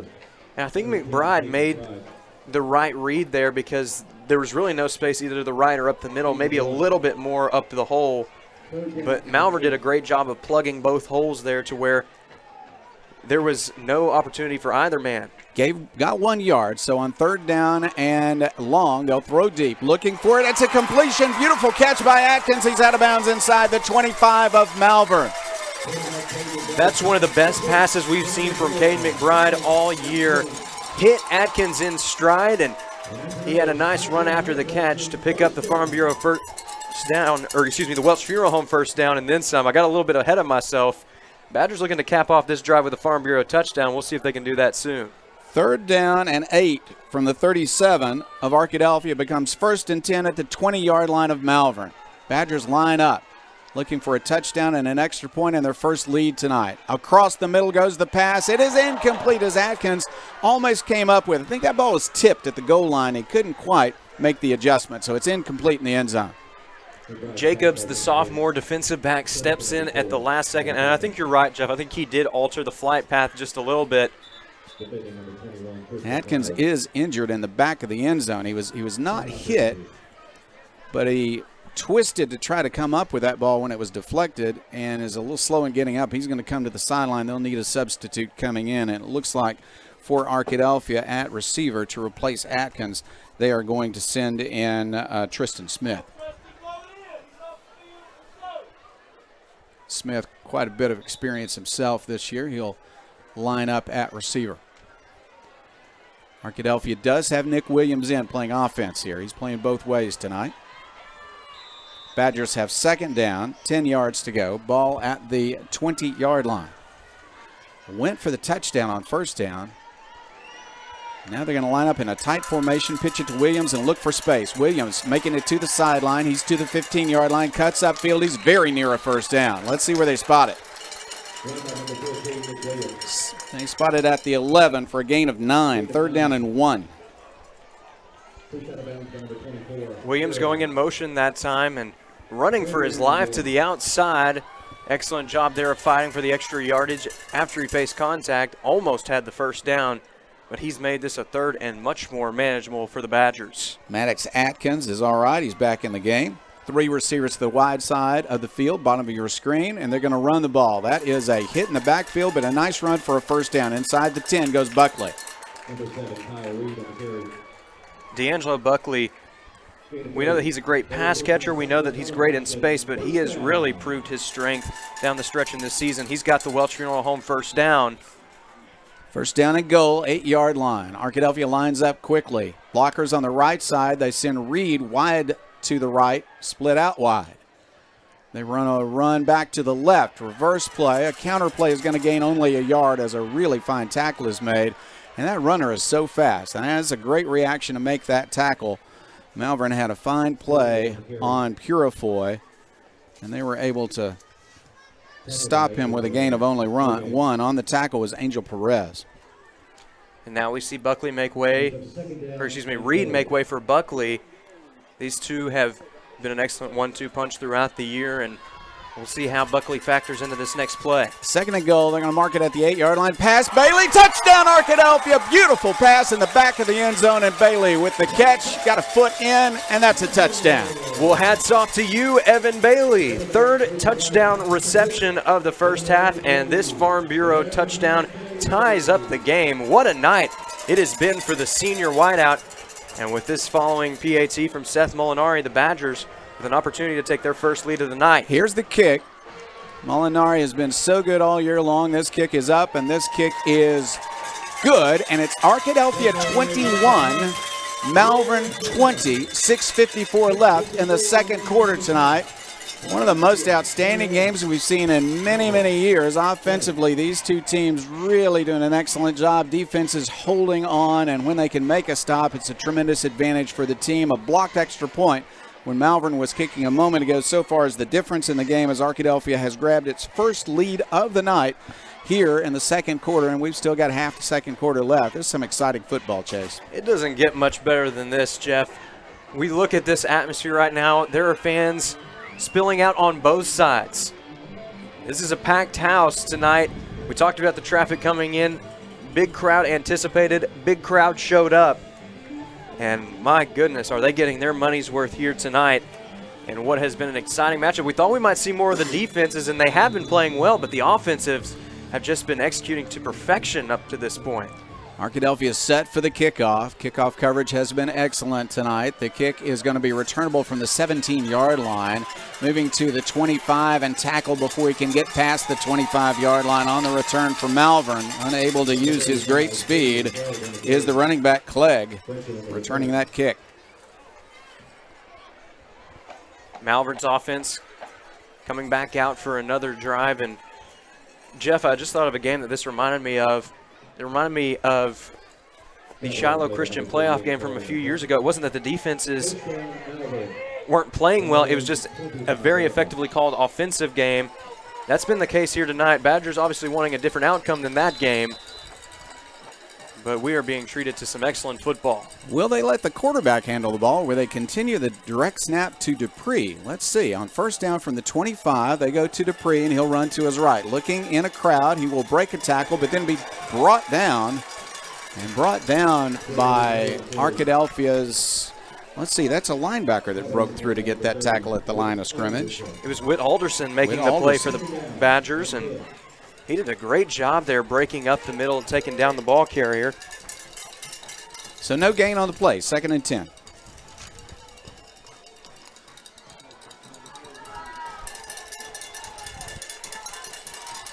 Quarterback this time has the ball, and he wants to throw it. Deep pattern. He's going to throw deep, looking for Carradine. It is complete because he was able to touch the defender and make a space for himself. That was well defended, but man-to-man coverage. Carradine's the bigger player, and he moved to get position, and he got it. So a nice gain for Malvern. That was just a case of Carradine imposing his will on Braden Wagner. Wagner, visibly frustrated after that last play, put it a bit of a disadvantage. However, Carradine's still able to finish off the play, get a big gain for the Leopards, and they're down inside Arkadelphia's 40-yard line now. 36-yard gain on the pass play to Carradine. Every pass, it seems, has been a deep pass. And with a receiver like Carradine, he's got an awfully good chance of completing it. On first down from the Arkadelphia 39, direct snap to Dupree. Dupree looking for space. He will find some space. This is excellent running back. There's not really a hole to run through there, and he's got about 6 yards anyway. Well, he created a hole that time with some fancy footwork, able to evade the defenders and get up the middle. When you have good footwork, Jeff, and you combine that with the field vision that Dupree has, that's a rare combination that we don't see out of many running backs at this level. But Dupree has the goods, and that's a reason why Division I colleges were looking at him and why he's set to play with Colorado State starting next fall. Once again, Bishop Allen is the quarterback, but he is standing next to Dupree, and more times than not, the ball goes to Dupree. This time, though, Allen will throw deep, and that's got to be a holding call. It is, yeah. Well, you know, you prevent a touchdown by holding on that play because the defender was beaten, and Wagner just grabbed him and slowed him down so he couldn't catch the pass. Actually, once you're beaten, you got to do that to prevent the touchdown. And that time just trying to avoid the 6 easy points, making the Leopards earn it down closer to the goal line. Every play as of late has been a Dupree run or a deep pass to Carradine. No doubt that Carradine and Dupree are the best players for Malvern, and they are using them on every play. First down and 10, ball at the 18-yard line of Arkadelphia after the 15-yard penalty. From the 18, running play. Direct snap to Dupree. He's going to break through and he's going to score a touchdown. Jalen Dupree with another touchdown as he breaks through from the 18-yard line, and Malvern has regained the lead. Well, Jalen Dupree has been the catalyst for this Malvern offense tonight, much like we expected. I don't know if we expected him to have 4 touchdowns, however, before the half. That's the case for the senior tonight. Again, gets some great spacing by his offensive line, but when he finds a hole, he's tough to bring down because he's got laser focus on that end zone. Malvern's going to go for 2. They want to grab that 7-point lead again. So, 26-21 right now. They want a 2-point conversion here. Arkadelphia lining up to defend it. The quarterback, alone in the backfield, will roll to his right. Looking in the end zone, he will throw to the end zone, and he'll hit his receiver in the corner of the end zone for the 2-point conversion. And it's back to a 7-point lead now for Malvern. It is the Leopards 28, the Badgers 21, 4:53 left. Lots of time for more touchdowns. And we'll come back and see how many of these two teams can score before halftime. This is Arkadelphia Badgers football. Make Print Mania in downtown Arkadelphia your place to get embroidery, screen printing, trophies, and more. Drop by their store on Main Street in downtown Arkadelphia or visit their website at printmaniatees.com to see how they can help your business or group. Need a shirt for an event? Let Print Mania take care of that. Need promotional materials for your business or organization? You can let Print Mania take care of that too. A family-run local business in Arkadelphia, Print Mania has been serving the public since 1992. Call Print Mania today, 870-246-3803. The latest drive for Malvern was a 5-play, 75-yard drive for a touchdown. 2-point conversion was good, and so Malvern has a 7-point lead. It's the Leopards 28, the Badgers 21, 4:53 left before halftime. Arkadelphia, though, will get the ball back, and the Badgers have been fruitful on offense all night long as well. This has been the shootout that people probably imagine from these two outstanding offenses. Kick high. It's returnable for Arkadelphia from the 20-yard line. Return to the 25. Cut upfield to near the 35-yard line and down there. Now a chance for the Badgers to start out another drive. What a game it has been for Evan Bailey up to this point. Already 3 touchdowns on the night, and I'm sure he wouldn't mind getting a 4th before we head to the locker rooms. They spot the ball at the 35-yard line. Arkadelphia has first down and 10. Well, Arkadelphia has more weapons, but the weapons for Malvern are so effective. Dupree, Carradine, and the quarterback can throw a deep pass. It's been those 3 players that have been the difference. The Badgers have gotten help from a lot of positions. Nick Williams making some good plays. Same thing for Braden Wagner. Cade McBride with 3 passing touchdowns, not to mention the efforts of D'Angelo Buckley and Kyle Reed at running back. Arkadelphia overloads the left side. They'll run to the right side. There's some room for McBride to the 40, 45, 50-yard line. Chased down by Carradine.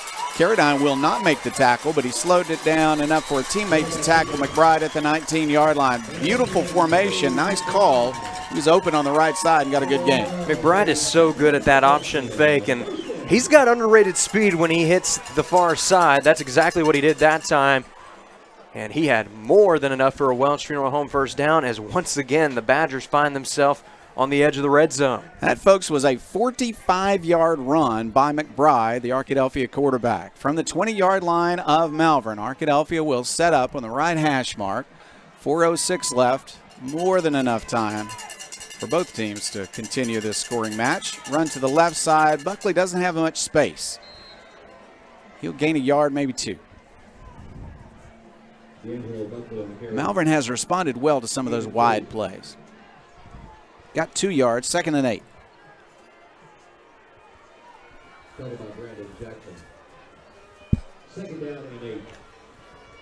Arkadelphia lines up tight formation this time. Quick snap, back to pass McBride. He'll throw to the end zone. Looking in the corner of the end zone. That is a incomplete pass. I thought it was going to be a touchdown, guys, but the official has called it incomplete as both players, the defender and the receiver, have their hands on the ball, and he apparently decided the receiver, Bailey, did not have the possession. That was such a close call. I thought he caught it and then the defender grabbed it, but it's called incomplete. Goodness gracious. So close to being Evan Bailey's 4th touchdown of the half. But they are going to rule it an incompletion. Yeah, he was in the end zone, not out of bounds when he first caught the ball, but a defender got his hands on it quickly enough that the official decided that Bailey never really had the possession, and then they rolled out of bounds. So from the 18-yard line, it's 3rd down and 8. 3rd down and 8 for Arkadelphia. Beautiful play, almost a touchdown. They'll set up on the right side again. McBride wants to pass under some pressure. He will throw a short pass. That's complete to Reed. He's going to make some yardage. Not a first down, but he got it close. 4th down coming. Well, and that's the reason you have a safety valve, is for situations just like that. McBride was facing intense pressure. An excellent job there of resisting long enough to find Reed in the open space, and a little bit of a run after catch from Kyle Reed to make this a 4th and close. 4th and 3 for Arkadelphia. So he picked up 5 on the play. 4th and 3. Badgers need, obviously, 3 to keep moving. Or will they take a shot at the end zone? 3:18 left, 2nd quarter. Badgers trailing Malvern by 7. Nobody's kicking field goals tonight. Lots of touchdowns. McBride wants to throw it across the middle. It's caught at the 1-yard line. That is a 1st and goal, Arkadelphia. Evan Bailey again on the reception, almost had another touchdown.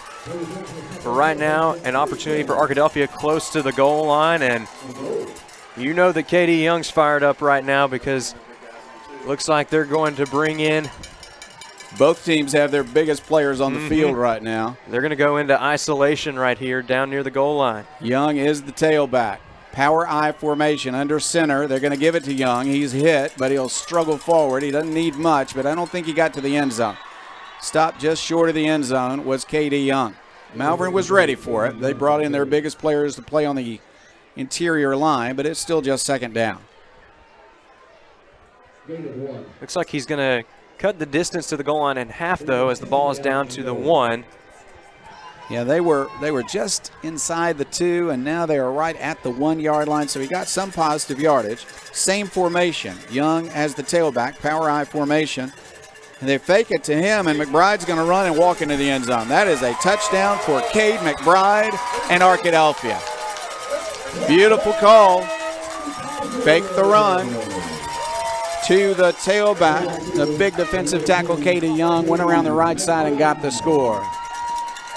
Now Molinari on for the extra point to try to tie the game. Trying to tie the game. Okay, I think we're still on the air. We had a little mishap down here. You might be unplugged here.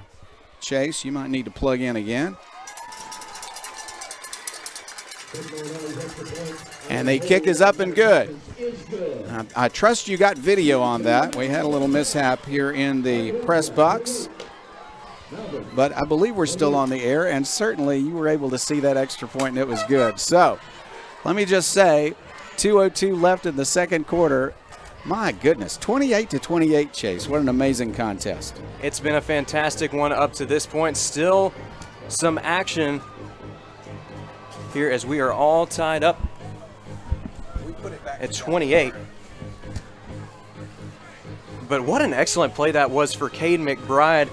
The Leopards didn't see it coming. They were expecting Katie Young right up the gut, but instead it was a quarterback keeper to the outside. There was nobody separating Cade McBride from the end zone, and he's got his 4th touchdown of the first half. Yeah, that's just amazing. 28-28, here's the kickoff. Bouncing kick this time. It's going to be fumbled and then rolls out of bounds. Oh, that's a mistake.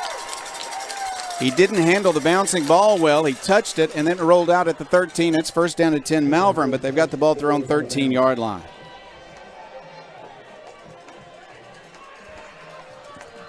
Arkadelphia's defense with a real opportunity now, Chase. 1st down at the 13 for Malvern. You don't want to see a long play, and we've seen plenty of them tonight from both teams. But you got a real chance here with the field position against Malvern for the first time. Without a doubt, this is a big opportunity here to try and hold the score right where it is going into the break. The Leopards have a lot of ground to cover, but again, we've seen the explosive plays throughout the night. Malvern lines up. Once again, they have a quarterback Very effectively can throw long, and he wants to pass. He's looking for a long pass, but he's in trouble. He is rolling back to the goal line. Now he's going to run to the sideline. He'll make some positive yardage and roll out of bounds. Good speed. Now, this is a quarterback that doesn't run all that much, but he has good speed and was able to avoid what, frankly, was almost a safety and make a good run out of it to the 19-yard line. Well, some of the Badger faithful, they're calling for a hold, as I believe they thought that the offensive lineman did not change direction with the ball carrier. But it is going to be a gain of 6 for the Leopards. So second down, 4 yards to go. Malvern still has plenty of time, 1:46 left. He did run out of bounds. They're going to set up offensively. Dupree in the background, or in the backfield, along with his quarterback. And they will go strictly to Dupree. Looking for a hole. He's got one, and it'll be out to the 25, and that's going to be a first down. And the time will continue to roll. If they continue to run and Arkadelphia continues to tackle, time could become a factor. So much so, we've got a stoppage in the clock here at 1:36 as they move the chains. Ball at the 25-yard line. First down and 10 for Malvern.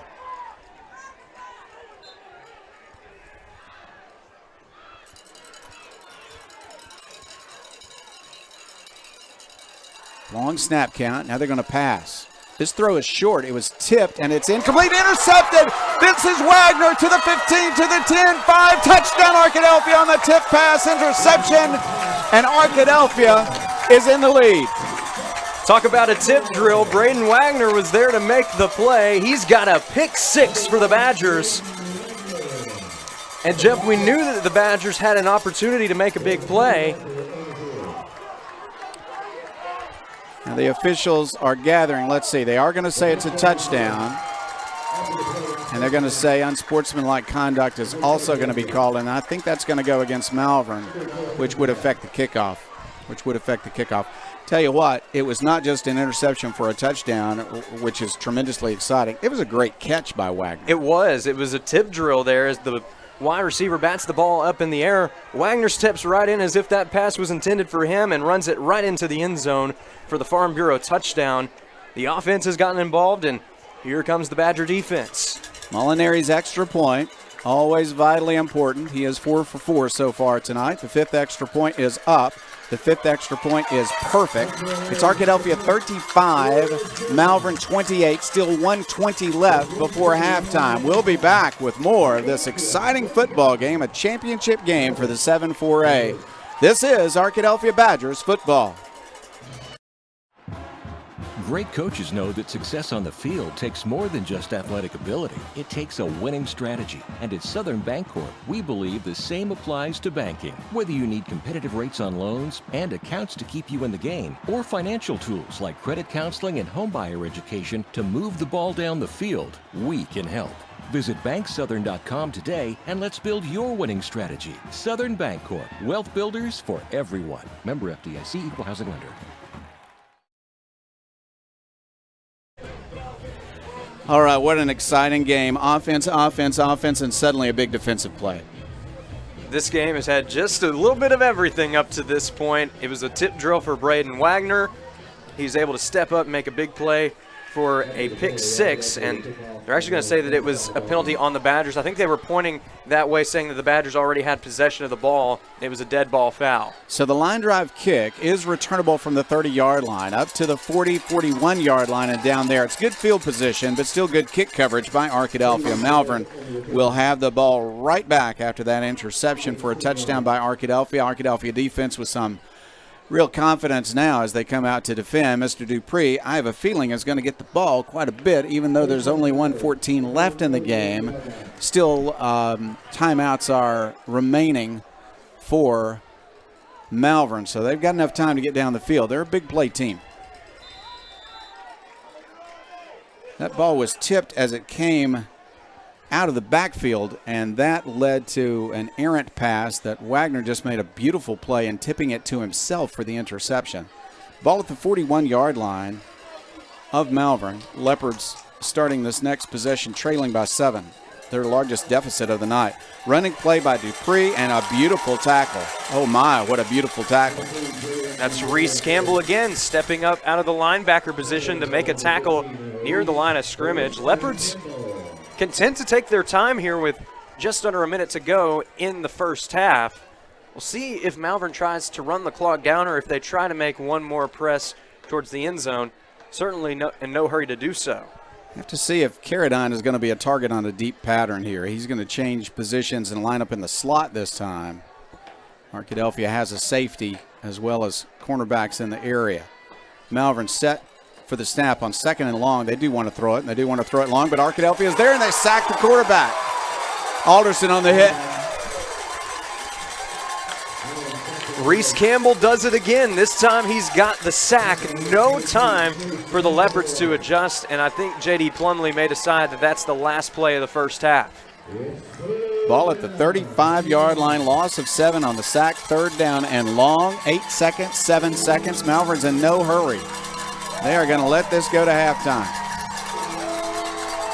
We have just reached halftime of a wonderful, tremendous football game. You hear the Arkadelphia crowd right below us. And Arkadelphia has a lead of 7 at the half. Badgers 35, Leopards 28. We'll be back with the halftime show. This is Arkadelphia Badgers football. Great coaches know that success on the field takes more than just athletic ability. It takes a winning strategy. And at Southern Bancorp, we believe the same applies to banking. Whether you need competitive rates on loans and accounts to keep you in the game, or financial tools like credit counseling and homebuyer education to move the ball down the field, we can help. Visit banksouthern.com today and let's build your winning strategy. Southern Bancorp, wealth builders for everyone. Member FDIC, equal housing lender. Welcome back to the Southern Bancorp halftime show. Arkadelphia 35, Malvern 28.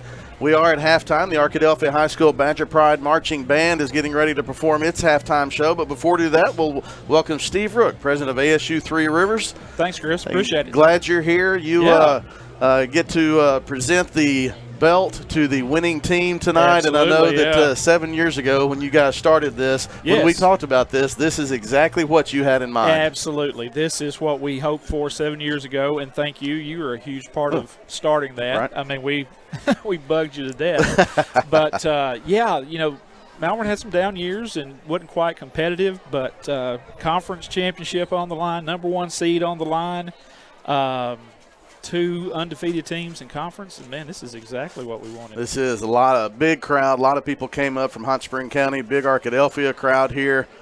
Homecoming, which is a weird night for homecoming because when people of Malvern from Malvern have asked, why homecoming? Well, our other home game, we were out of school on Friday, so couldn't do it. Had to have senior night. But talk about ASU Three Rivers. Now, I'm going to tell you, we'll probably have to interrupt and get to the band and then come back right after the band. But talk about the ASU Three Rivers and some of the momentum. I see Caps. We've got some athletic teams up there, too. We started baseball, softball this year, and our baseball, softball teams have a Arkadelphia connection because they're staying in the residence halls at Henderson. Right. And our softball team is playing at the softball field at Henderson. Right. So it's been a great addition for us. We've got about 49 athletes on campus now, and it's just really changed the atmosphere of campus and brought everybody together behind one thing, and it's been a huge thing for us. Obviously, the Arkadelphia Promise helps college-going students. What are for students and families who may be out there watching and hearing you, what would you have them do as far as visiting your campus? We'll have them come to campus or contact Keisha Johnson through our website or call 501-337-5000. And we'll set up a visit, and especially if you're interested in playing baseball or softball, we'll get you in touch with our coaches. Brian Golden, who's former superintendent at Malvern, and then Kelsey Ryan, who's a former Henderson State player, is our head softball coach. And they're just, first year is tough, but we are really further ahead than I expected. We're actually winning some scrimmages. There you go. It's really exciting. Now the next thing we need to do is have our own residence halls. That's right. Other programs of interest that are growing at ASU Three Rivers. We see the band getting ready to be done. Just so let me before know. the band, other programs of interest that are growing at ASU Three Rivers. We just broke ground on an $8 million nursing building. Okay. We will go from 11,000 square feet with 200 students to about 30,000 square feet. So we're excited about that. That was through the generosity of Senator John Bozeman. Right. And we have broke ground, and we'll start construction and hopefully in December on that and be finished January of 2025. Well, congratulations on Thanks. the success of ASU Three Rivers, Yeah, the growth, and I know that one of these teams will be excited to get that belt because tonight it means a conference championship. It's 5-1 Arkadelphia. Yeah, we're well aware of the how many times Arkadelphia has been etched on that belt. Well, and Malvern is too. That's right. You're right. You're exactly right. You're exactly there right about that. Add a Malvern bar, but a 6th Arkadelphia bar would be okay. It would be. You can say that on this broadcast. You can't say when you go over with Ben and Ron. You can't say that. I will, okay. just to aggravate them. That's right. Yeah. Steve Rook, thanks for stopping by. Thank you, Chris. Appreciate as always. it. Appreciate your help and support. Thanks for supporting these two high schools and communities. I saw the mayors and the police chiefs getting in. That's what we talked about right. 7 years ago that we wanted to do was have both communities just participate and have fun. Right. And the mayors were great. That's so right. We'll see who wears the jersey. 2 motorcycle bike riding mayors. That's a story in itself. Her profile picture is a motorcycle rider. We know Scott Bird looks like a motorcycle rider. It's great. It is. And you get to go to the Buzz each week before this as well. That's right. That and to me, that's cool. That's right. That's cool. That's right. Well, yes, thank you for the time and go Badgers. All right. Thanks, Steve Rook, Chris. president We'll of see you ASU. soon.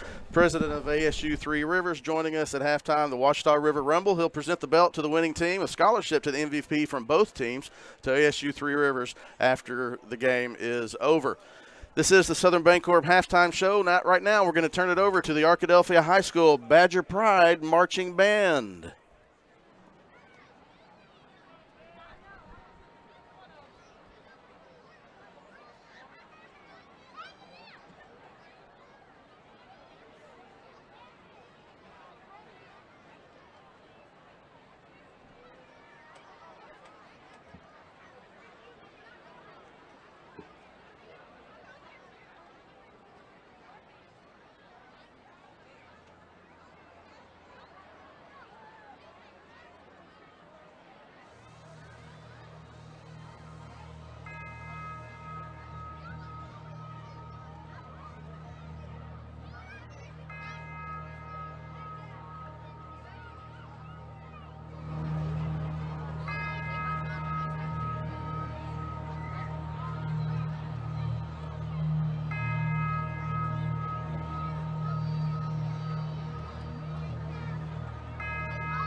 Ladies and gentlemen,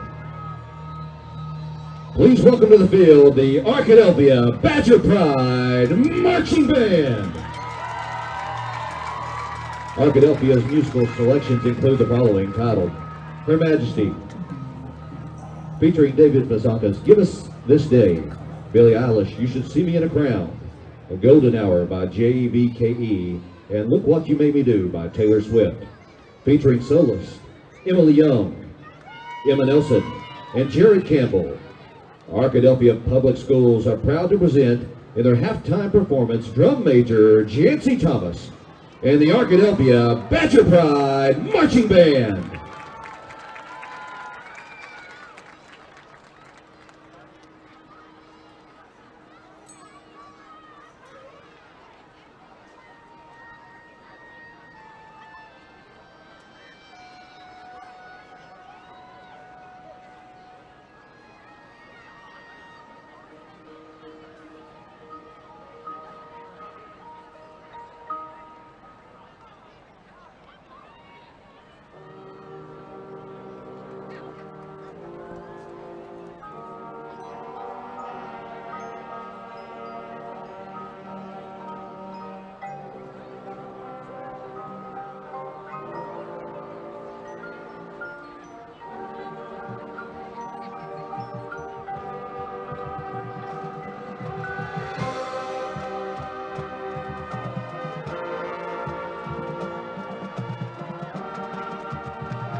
Ladies and gentlemen, your Arkadelphia Badger Pride Marching Band.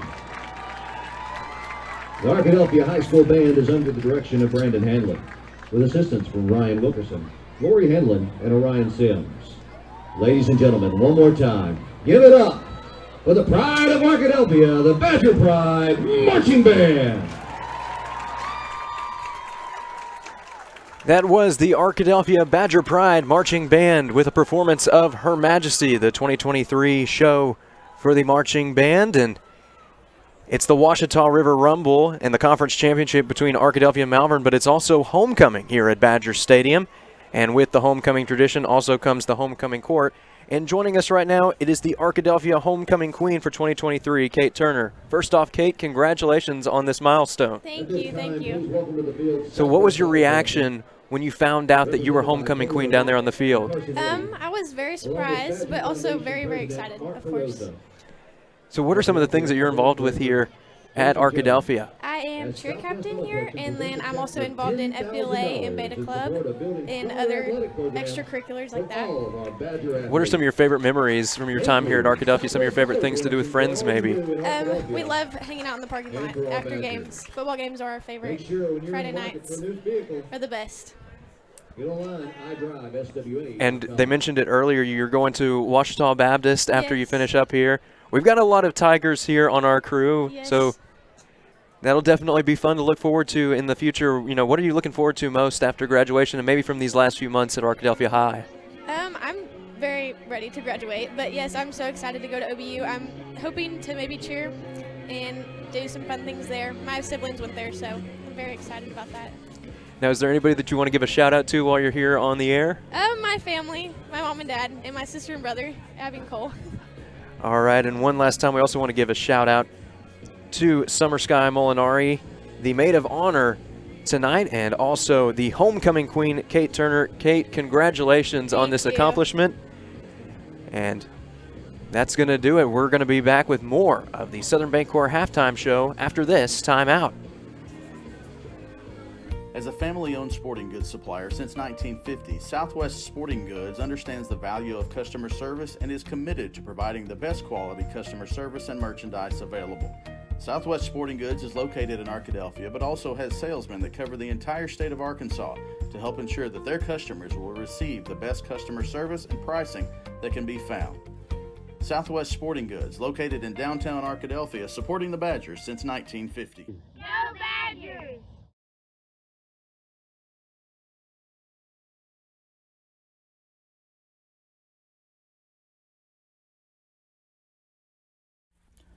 Turner Rogers Manning & Plyler CPA is a longtime supporter of the Arkadelphia Public School District.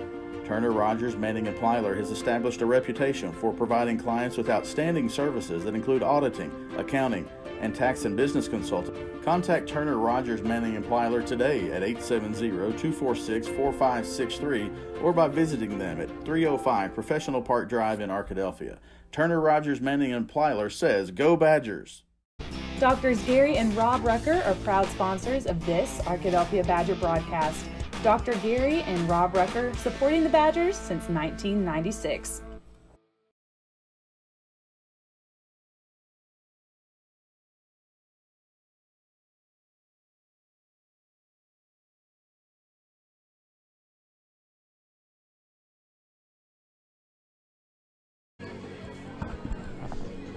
Welcome back to the Southern Bancorp halftime show. And it has been an exciting first half, and it's been a busy first half for our stats expert, Dr. Jim Rothwell. Jim, a lot of numbers to talk about after that first half because everyone was firing on all cylinders. That's true. You know, there's a saying that big players make big plays in big games. Well, we're seeing that. I mean, you can name the 5 players that have impacted this game. 3 for Arkadelphia and really 2 for Malvern, maybe 3 for Malvern if the quarterbacks made some good passes to Caradine. Great game from McGrath. He is 9 out of 11 for 216 yards at the half. It's almost 82%, 3 TDs. He's had a long pass of 60.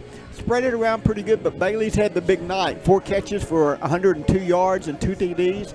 Maddox Atkins has had a big night, a couple of receptions for 37 yards. Running game has sort of gotten stuck, but McBride made a big run, 5 carries for 39. Malvern's has done a good job defensively on limiting the runs, but it's a passing game.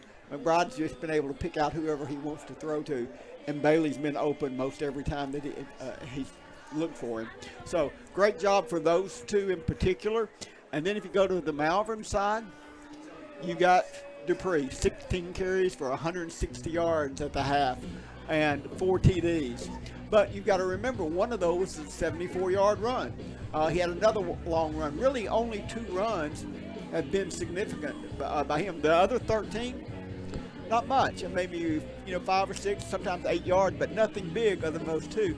So, but Arkadelphia defense has done a pretty good job. That first play, I think, caught him by surprise a little bit. They weren't set, and he just got good blocking, hit the sideline, and with his speed, he was able to take it down to the 1. The quarterback has done a good job as well. He's 3 out of 6. A couple times he's thrown the ball up, and then their athlete and receiver, Carradine, has made some great catches. He just is so physical out there. It's hard to match up defensively with him. A couple times he just took the ball away and made some big plays to keep the drives going, and a big 4th down play as well. So those are the big players making big plays in a big game. Well, you talk about big players, Jim. Certainly the Badgers are going to be honed in on Dupree, the key ball carrier there, but it's been a breakout night for Evan Bailey too. What do you think are going to be the keys to success for both sides going down the stretch in this game? The first half, we had very few mistakes other than the 1 interception. Very few penalties. Arkadelphia, I think, had 1. I don't remember if Malvern had any. So I think the key in the second half was limiting those mistakes. Whichever team doesn't turn the ball over or makes a penalty and gets a drive stop is probably going to be the winner, and that's going to be the key. We see Arkadelphia played that, the last 5 minutes of the half and the first 5 minutes of the second half. Arkadelphia definitely won those last 5 minutes of the second half. If they come out and win the first 5 minutes of the second half with the ball, they're going to be in good shape. Well, things looking good for the Badgers right now, but we know that the Malvern Leopards, they're not going to go down without a fight, and this is shaping up to be an instant classic in this rivalry. It is. Dupree can break it at any time, and we've seen Carradine can take it to the house too. He's got the speed, he's got the ability, the athleticism to make big plays at the receiver position. Well, thank you, Jim, for your stat breakdown, and that is going to do it for the Southern Bancorp halftime show, but don't go anywhere because we still have 24 minutes of exciting football to come. The score at the break, Arkadelphia 35, Malvern 28. We'll be back with more Badger football after this.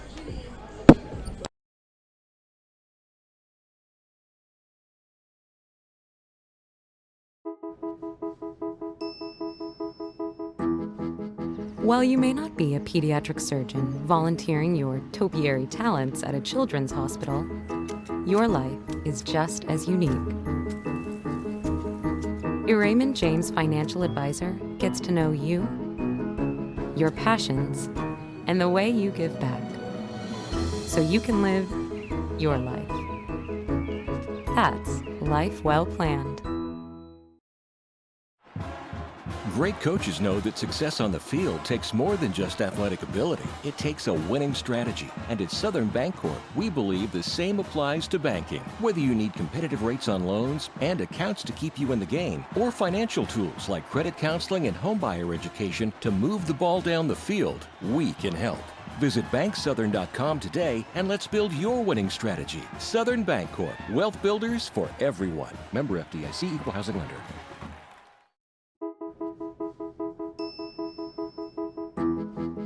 While you may not be a pediatric surgeon volunteering your topiary talents at a children's hospital, your life is just as unique. Your Raymond James financial advisor gets to know you, your passions, and the way you give back, so you can live your life. That's life well planned.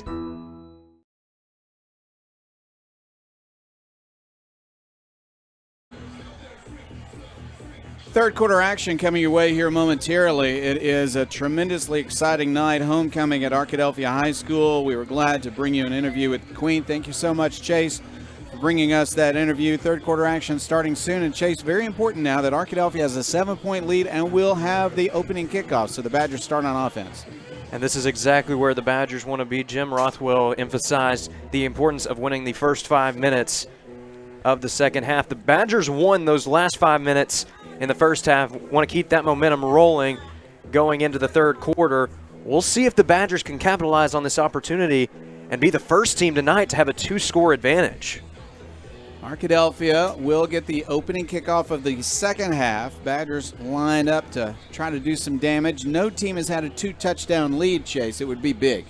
It would be, and we haven't really seen how either team has responded to a deficit of that size. So if you can put the Leopards back on their heels a bit, it'll be interesting to see how they respond. What a great homecoming night it is. I've had a bit of a homecoming with some former students. Got to see Brandon Helms a few minutes ago. Brandon, a very successful coach in Louisiana and athletic director there, has moved back to Arkadelphia. Glad to see him tonight back at homecoming. Class of 1983 is gathering outside, and Tara Pritchard wanted us to say hello to her class, so we're glad to do that. Also got to see Bubba Brim, Ronnie Bailey. What a great group here for this homecoming game. Kickoff from Malvern is going to roll out of bounds at the 28-yard line, and so Arkadelphia will start with good field position as they'll mark it out at the 35. Badgers have a first down and 10 as we begin the third quarter. Cade McBride trots back out onto the field. He had an excellent first half, recording 4 touchdowns, 3 of them through the air, 1 on the ground, and his top target, of course, being Evan Bailey. What a final regular season home game for that young man, as he has stepped up with 3 receiving touchdowns. He's been a tough man to stop tonight. We'll see if the Leopards zone in on him going into these final 24 minutes. Arkadelphia lines up, 35-yard line. First play from scrimmage, second half. Badgers leading by 7. McBride will hand it off. Here's a running play, and there's some yardage. This is Reed across the 35, 45-yard line. And that's a first down out to the 48-yard line. Beautiful run of 13 yards on first down. Well, it's a wonder what fresh legs can do. Kyle Reed got a chance to rest during that halftime break, and we've got a whistle here as maybe the clock didn't stop properly.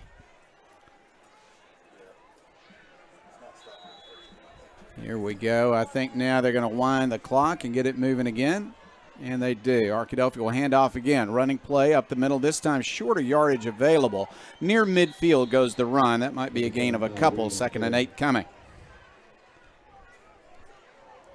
Badgers going with the ground game and establishing it relatively well up to this point. The Leopards responding to that play better than the first. Yeah, the spot's only 1 yard, so it's second down, 9 yards to go for the Badgers. Arkadelphia with Kyle Reed at running back next to his quarterback, Cade McBride, who had a great first half. 2 receivers on the right side. Now they both move to the left. A lot of personnel on the left side. They want to throw it down the field. Under pressure is McBride. He's hit from behind and dropped back at the 41-yard line for a loss of 8 on the play. 3rd down and long coming. Angel Perez coming up with the sack for the Leopards. We've called his names a few times tonight. That time able to evade the blockers in tight traffic, and he's finally able to bring McBride down. 3rd down, 17 yards to go after the loss on the sack. That was a coverage sack. He had some time, but nobody open. Buckley at running back to the right of his quarterback. 3rd down and long. Malvern expecting a pass and probably looking for Bailey, who had a huge first half with 3 touchdowns. He's at the top of your screen. Back to pass. McBride looks across the middle. He throws an incompletion as he tried to get it to Atkins. Arkadelphia in a punting situation for the first time tonight. Atkins had some space to make a play there, but McBride just short hopping it a bit. And now we will likely see the Badgers punt the ball away near their own 40-yard line. Carradine is deep to receive this kick. Here is the punt from McBride. Very high, long kick. Nice Arkadelphia bounce across the 25 to the 21-yard line. That's an excellent kick. No return for the dangerous Carradine, and he got some distance on it. So Malvern has the ball and a chance to drive down and tie it up, but they've got to cover 79 yards.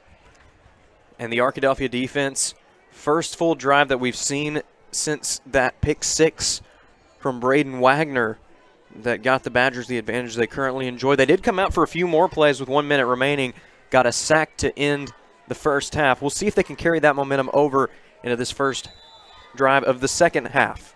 Carradine is the receiver at the top of your screen, split wide to the left side of the line of scrimmage. Wagner is his defender. The quarterback looks like he's going to take the snap this time. But no, it's going to go to Dupree right up the middle. Dupree will gain only a yard or so. That interior line for Arkadelphia playing well tonight. That's KD Young making the play on the front lines there, able to get off of his blocker and go right at Dupree. It's officially going to go down as no gain on the play, but an impressive tackle there for the senior. Second down, 10 yards to go. If you stop Dupree in his tracks, you have done something. Dupree 6'1", 210, but Young is a ferocious defensive lineman, and he hit him square. Lineman, I should say. Second down, 10 yards to go. There's a pass play to the sideline. That's a catch, but an immediate tackle, and it's not a first down. They're going to have third down and about 5 more to go. And that's quarterback again, excuse me, Chase. Quarterback again is a sophomore, and he does throw the ball well. Doesn't generally run very much, but Bishop Allen is a good young quarterback. And he made the right read that time, finding Carradine on the outside. Good job by Wagner, though, to keep him in front of him to make sure that he didn't break for a big play upfield. Third down, 4 yards to go. Between 4 and 5, I'll say, for Malvern. This ball is spotted at the 28-yard line. Back to pass, Allen under some pressure, he throws, and it is complete down the sideline, a big gain to the 50, to the 40-yard line, and down. Looked like they would throw to their main target, Carradine, and Arkadelphia had him double covered, but slipping out deeper was Janelle, and he was able to come up with a big play, a nice run after the catch, and a third down and 4 becomes a first down and 10 on the big gainer. And Janelle, as you mentioned, Jeff, using the distraction there on Carradine to find his way to the left side. Quarterback Allen saw him immediately, threw it over the top of the defenders, and an excellent run after catch, but Nick Williams able to stop Janelle with the open field tackle. 34-yard gain, first down for Malvern. Dupree now running to the left side. He's got some room. He'll break a tackle. Now the Badgers will gain tackle him. He's going to gain yardage up near the 30-yard line. I think they'll mark it at the 31. That's a gain of 7. Dupree creeping closer to that to the 200-yard mark. He's already got 4 touchdowns on the night, and he'd like to make it 5 here. Seems like his best yardage has come when he has run left behind his left guard and left tackle. Not that he hasn't gained yardage in other ways. He's a tremendous running back. He's got some good blockers certainly on that side. Second down and 3 yards to go. Between 3 and 4, we'll say. Dupree takes the snap and runs, and he's hit, and he will be dragged down. Now, if flag goes down, I don't know. Somebody held on to Dupree's uniform. Did they also grab a face mask, or could it be holding? Could it be the first holding call against Malvern tonight? And that is going to be the call, I believe. That's a big call, Chase, if indeed we see that marked off. And there the official gives the call. Holding call against Malvern. Well, in that time, Malvern trying to mix things up. It was actually Janelle taking the ball on the direct snap, and it was Dupree to his left, trying to create some space there to the left side, but somebody got a bit too much jersey, and that's going to back the Leopards up a bit. They'll back it up to the Arkadelphia 42-yard line. So it's going to be second down over again, but now they're going to have to cover 14 yards. Second down and 14. Second and 14 at the Arkadelphia 42 for Malvern. Lining up side by side, Dupree and his quarterback, Allen, both with their hands out. Let's see who's going to get the snap. It's the quarterback. He's looking to his left, looking long. Now he wants to run. He's got a little bit of room, but not much. He'll be tackled at the 39-yard line for a gain of 3. And Allen, he's taking over for a very talented quarterback at Malvern, Cedric Simmons, leading them to the state championship a year ago.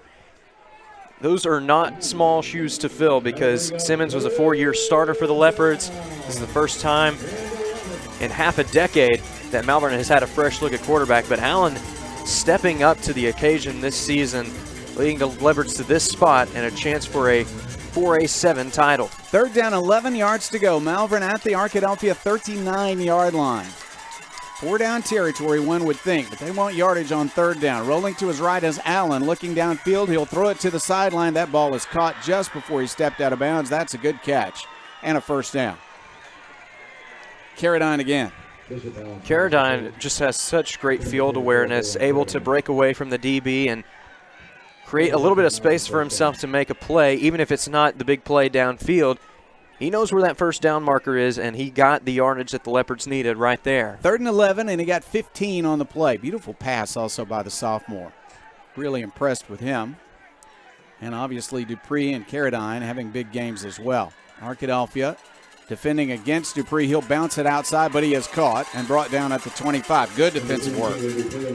I believe that was K.D. Young again on the tackle for loss for Arkadelphia. Indeed it was. He's done a great job against this talented left side of the defensive line.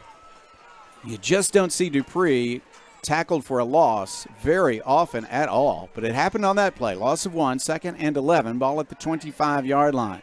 Carradine, the very fine receiver for Malvern, is to the bottom of your screen, right side of the line of scrimmage, lined up wide. 2 receivers to the short side. Snap goes to the quarterback, fakes it to Dupree. Now he's under pressure. He escapes pressure. He throws it short and incomplete. That was thrown away by the young quarterback. He just did escape a sack. I thought they might pull him down. Well, the Badgers sent the house that time on the blitz, and Allen doing all that he could to resist it and just get the ball away. He does so successfully, but still a 3rd and long situation here for the Leopards. They've got only a couple of downs to work with to try to reach that 1st down marker, and right now that defensive front, especially for Arkadelphia, looking like a stone wall. Dupree is in the backfield, standing to the right of his quarterback. Let's see where the snap goes. On 3rd and 11, they might be passing again, of course. Carradine is at the bottom of your screen, split wide to the right side. They're going to hand it to Dupree, who goes to the left side and has some space. He breaks 1 tackle. He gets a 1st down as he is knocked out of bounds. Really good sprint by Dupree to pick it up. Well, how do you beat the defensive front of Arkadelphia? You go around the defensive front of Arkadelphia. Dupree that time with a strong run to the outside. Linebackers tried to contain him, but he's just got such great speed when he gets to the outside. And Vanselborg able to push him out of bounds, but not before he has a 1st down. 3rd and 11. They got 15 moments ago. This time 3rd and 11, and they got 12. From the 13-yard line, it's 1st down and 10 for Malvern, trying to tie Arkadelphia. Badgers lead it by 7. A lot of the 3rd quarter is melting away here. 5:53 left. And a fumble on the play. Fight for the football, but Malvern will come up with it. They'll lose a yard, but Malvern did come up with it. Make that a couple of yards on the loss. That's the first potential turnover by fumble tonight for Malvern. But they did keep the ball. They're going to mark it at the 13 for a loss of a couple.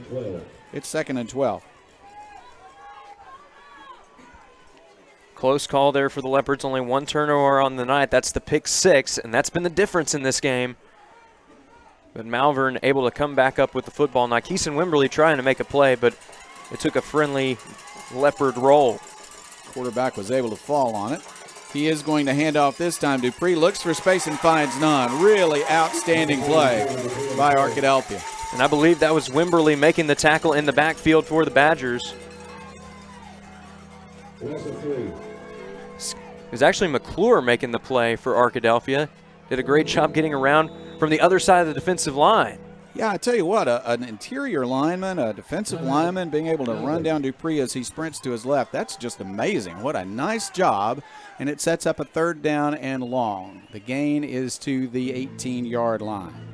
I'm sorry, the loss is to the 18-yard line. So they're going to have 3rd down, and they've got a ways to go. After that loss, it's 3rd and 15. 3rd down, 15 yards to go. And with the timeout, we'll take a break also. 4:51 left in the 3rd. Arkadelphia 35, Malvern 28. This is Arkadelphia Badgers football. Arkadelphia Tire and Outfitters is locally owned and operated by James and Tara Rollins, who were both raised here and continue to be active in our community.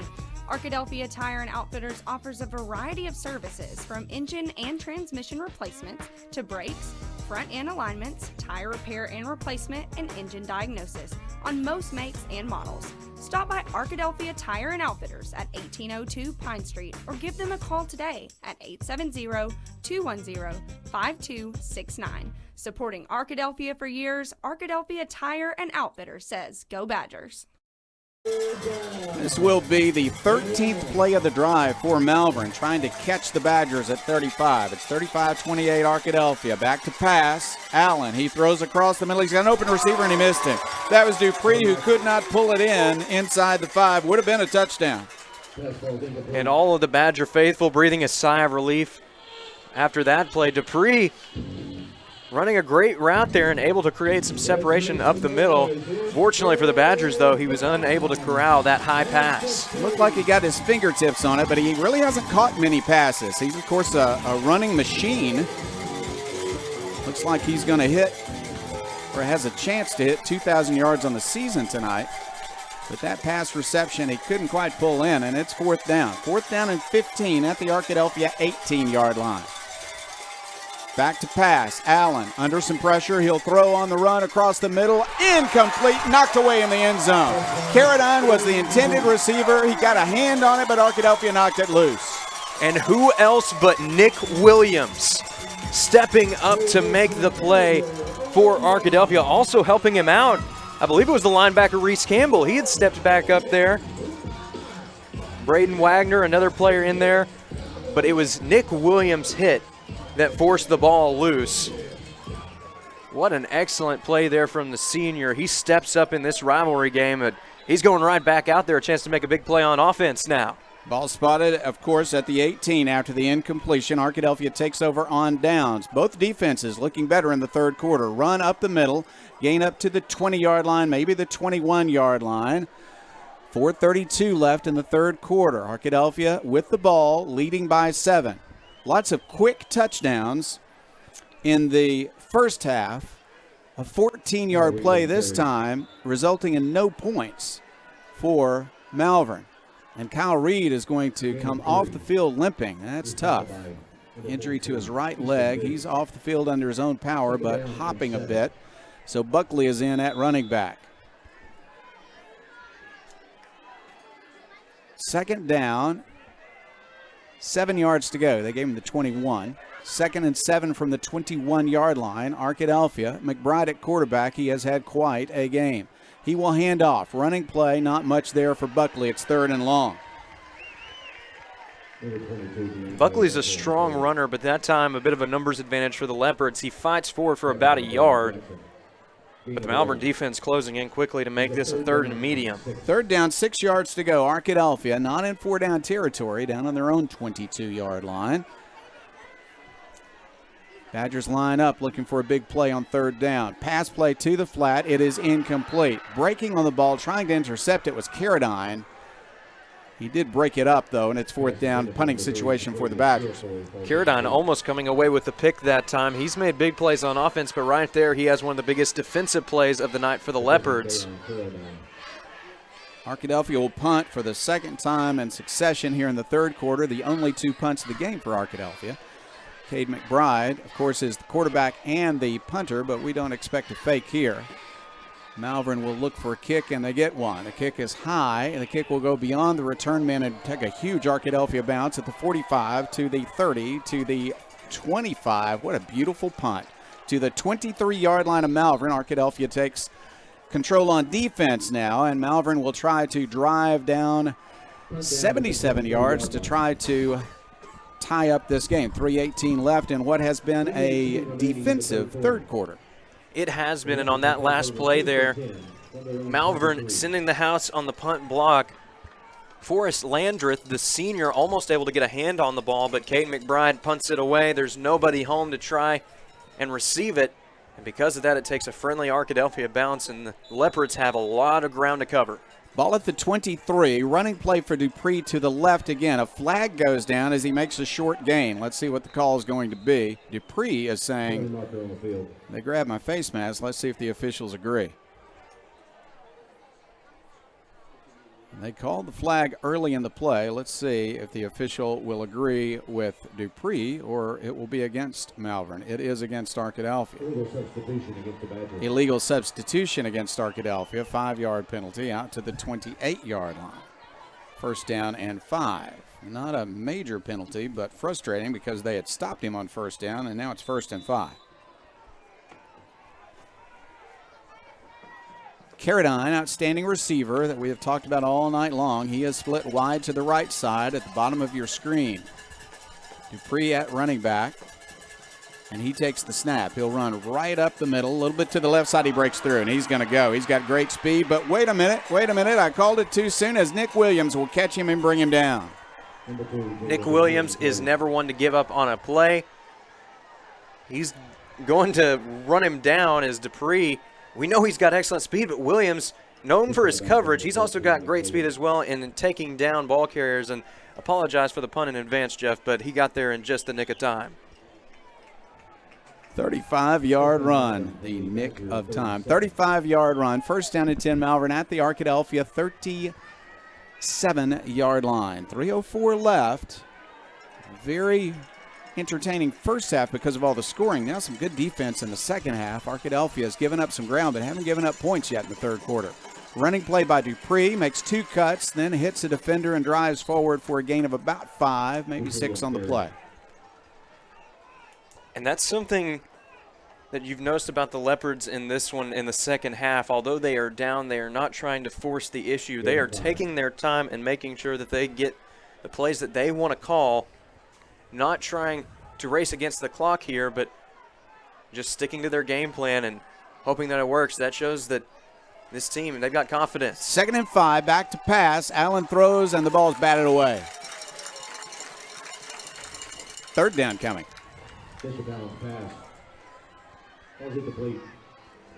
If I'm not mistaken, Nykeeson Wimberly deflected the pass there for Arkadelphia. Yeah, I think you're right. He's got a history of doing that, too. He can really get off the ground. Defensive lineman with a lot of athletic ability. He got high and knocked that ball down. Allen, a strong sophomore quarterback. Not the tallest guy on the field, and he couldn't get over the defender that time. 3rd down, 5 yards to go. Malvern. 4-down territory. Here's Dupree. He'll break 2 tackles, break another one, and go to the 22-yard line. He is just a machine. He's got speed, he's got strength, and he really picks his holes well. 22-yard line, gain of 10 on 3rd down and 5.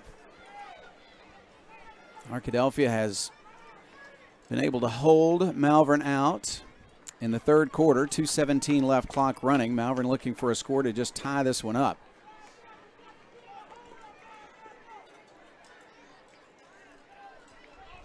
And no hurry to line up. Only 10 seconds left on the play clock. Receivers lining up wide to the right side now, bottom of your screen.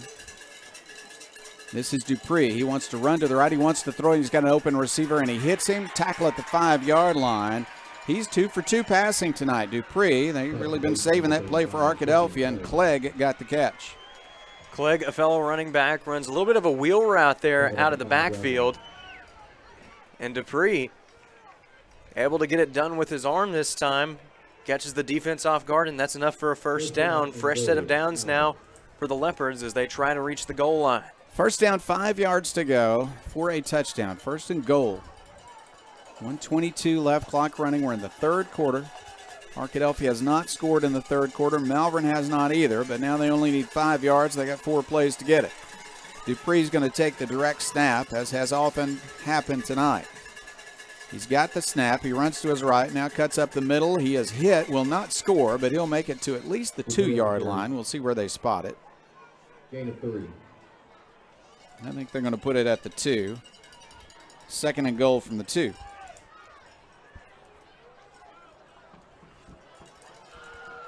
He's 210 pounds, 6'1".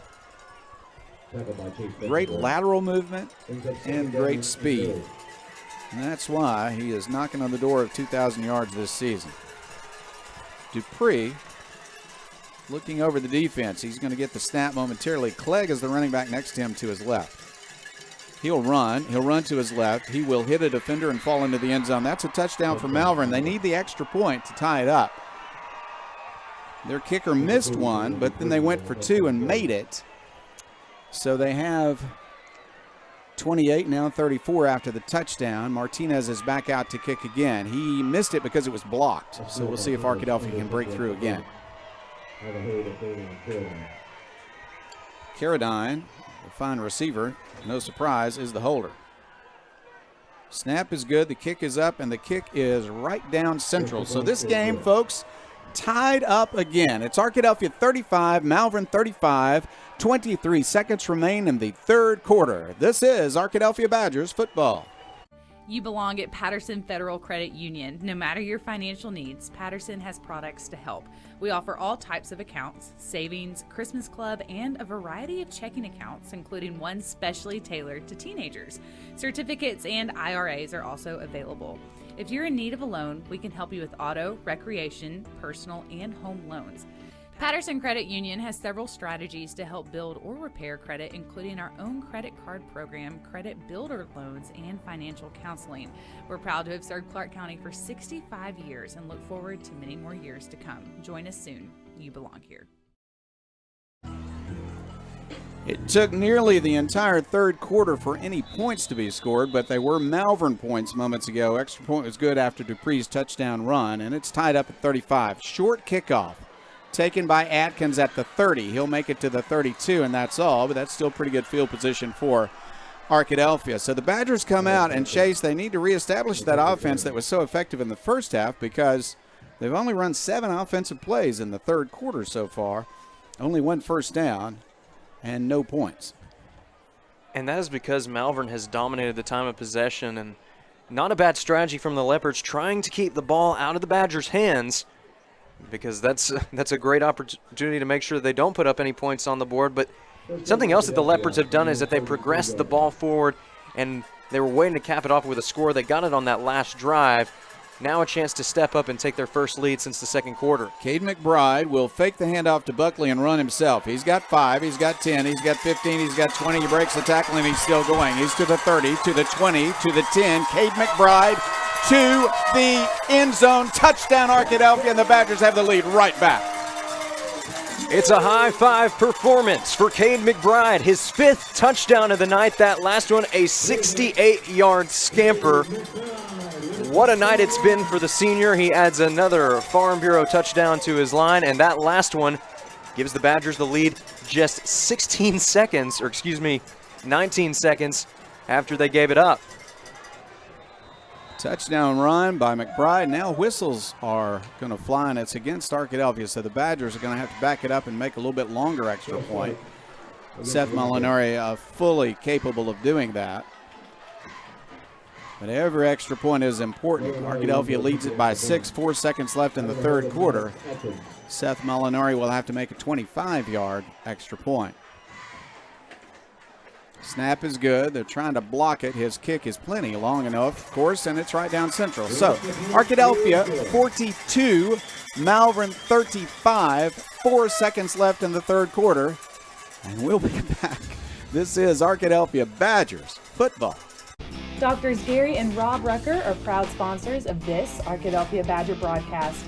Dr. Gary and Rob Rucker supporting the Badgers since 1996.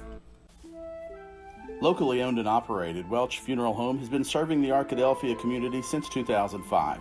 Our goal at Welch Funeral Home is to offer every family that will allow us to serve them the most caring, dignified, professional service at the most affordable price. With over 40 years of experience in the funeral home industry, owner Tim Welch and Welch Funeral Home have also been longtime supporters of the Arkadelphia Badgers and Lady Badgers. Contact Welch Funeral Home at 870-230-1400 or visit them at 202 South 4th Street near downtown Arkadelphia. Badgers set to kick off, leading 42-35 after that long touchdown run by McBride. 4 seconds remaining in the third quarter. So after this kickoff, I expect we'll see a break for the end of the third. It is going to be returnable by Clegg from the 18-yard line. He comes to the middle of the field, and that was a mistake. He's going to be run down and tackled near the 20-yard line. On the tackle, and this is good to see, Chase, is Kyle Reed. And we saw that He had been limping a little bit, came off the field earlier. This time, he's on kick coverage, and he was bolting down the field, able to take down the ball carrier. On the return that time was Clegg.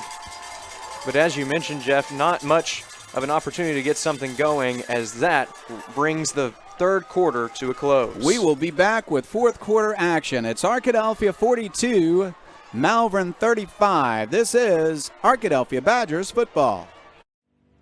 The Board of Directors at South Central Electric Cooperative believes in the necessity of high-speed internet access in rural South Central Arkansas. South Central Connect was created to fulfill a need other internet providers were not able to provide in our area. South Central Connect, through our local cooperative, brings the necessity of internet service to your house, much like they did electricity in the 1930s. Sign up today at southcentralconnect.net or call 855-269-3429.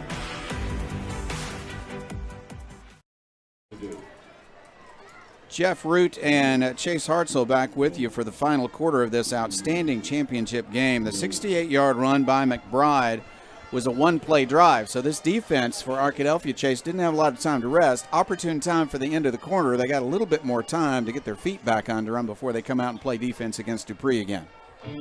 And Dupree has been a force tonight. Nearly 250 yards rushing. He's got 5 touchdowns to his name already. Without a doubt, the catalyst for this Leopard offense. We'll see if the Badgers can slow him down a bit here.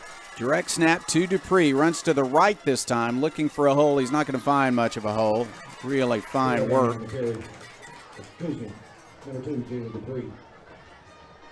Dupree's gain is only about 2 yards. They're going to mark it at the 24-yard line. Tackled by Skylar McClure and Katie Young. Second down, 8 yards to go. Malvern, they're in no hurry, trailing by 7, all of the fourth quarter left. They'll line it up. Quarterback Allen next to his running back Dupree. Allen has the ball. He's looking for Carradine. He's under trouble, and he's going to be sacked. That's a big loss. That's a big play for the Badgers. That's Whit Alderson on the sack for Arkadelphia. The Badgers bring the house. And Allen did everything that he could to evade the pressure, but the pocket collapsed before he even knew it was happening. Right now there is a Leopard that is slow to get up, favoring that left leg a bit.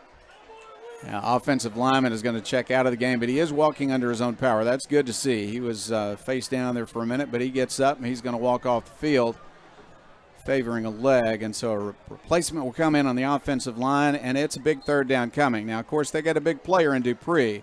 But it's third down now from the 18-yard line. So that was a loss of 6.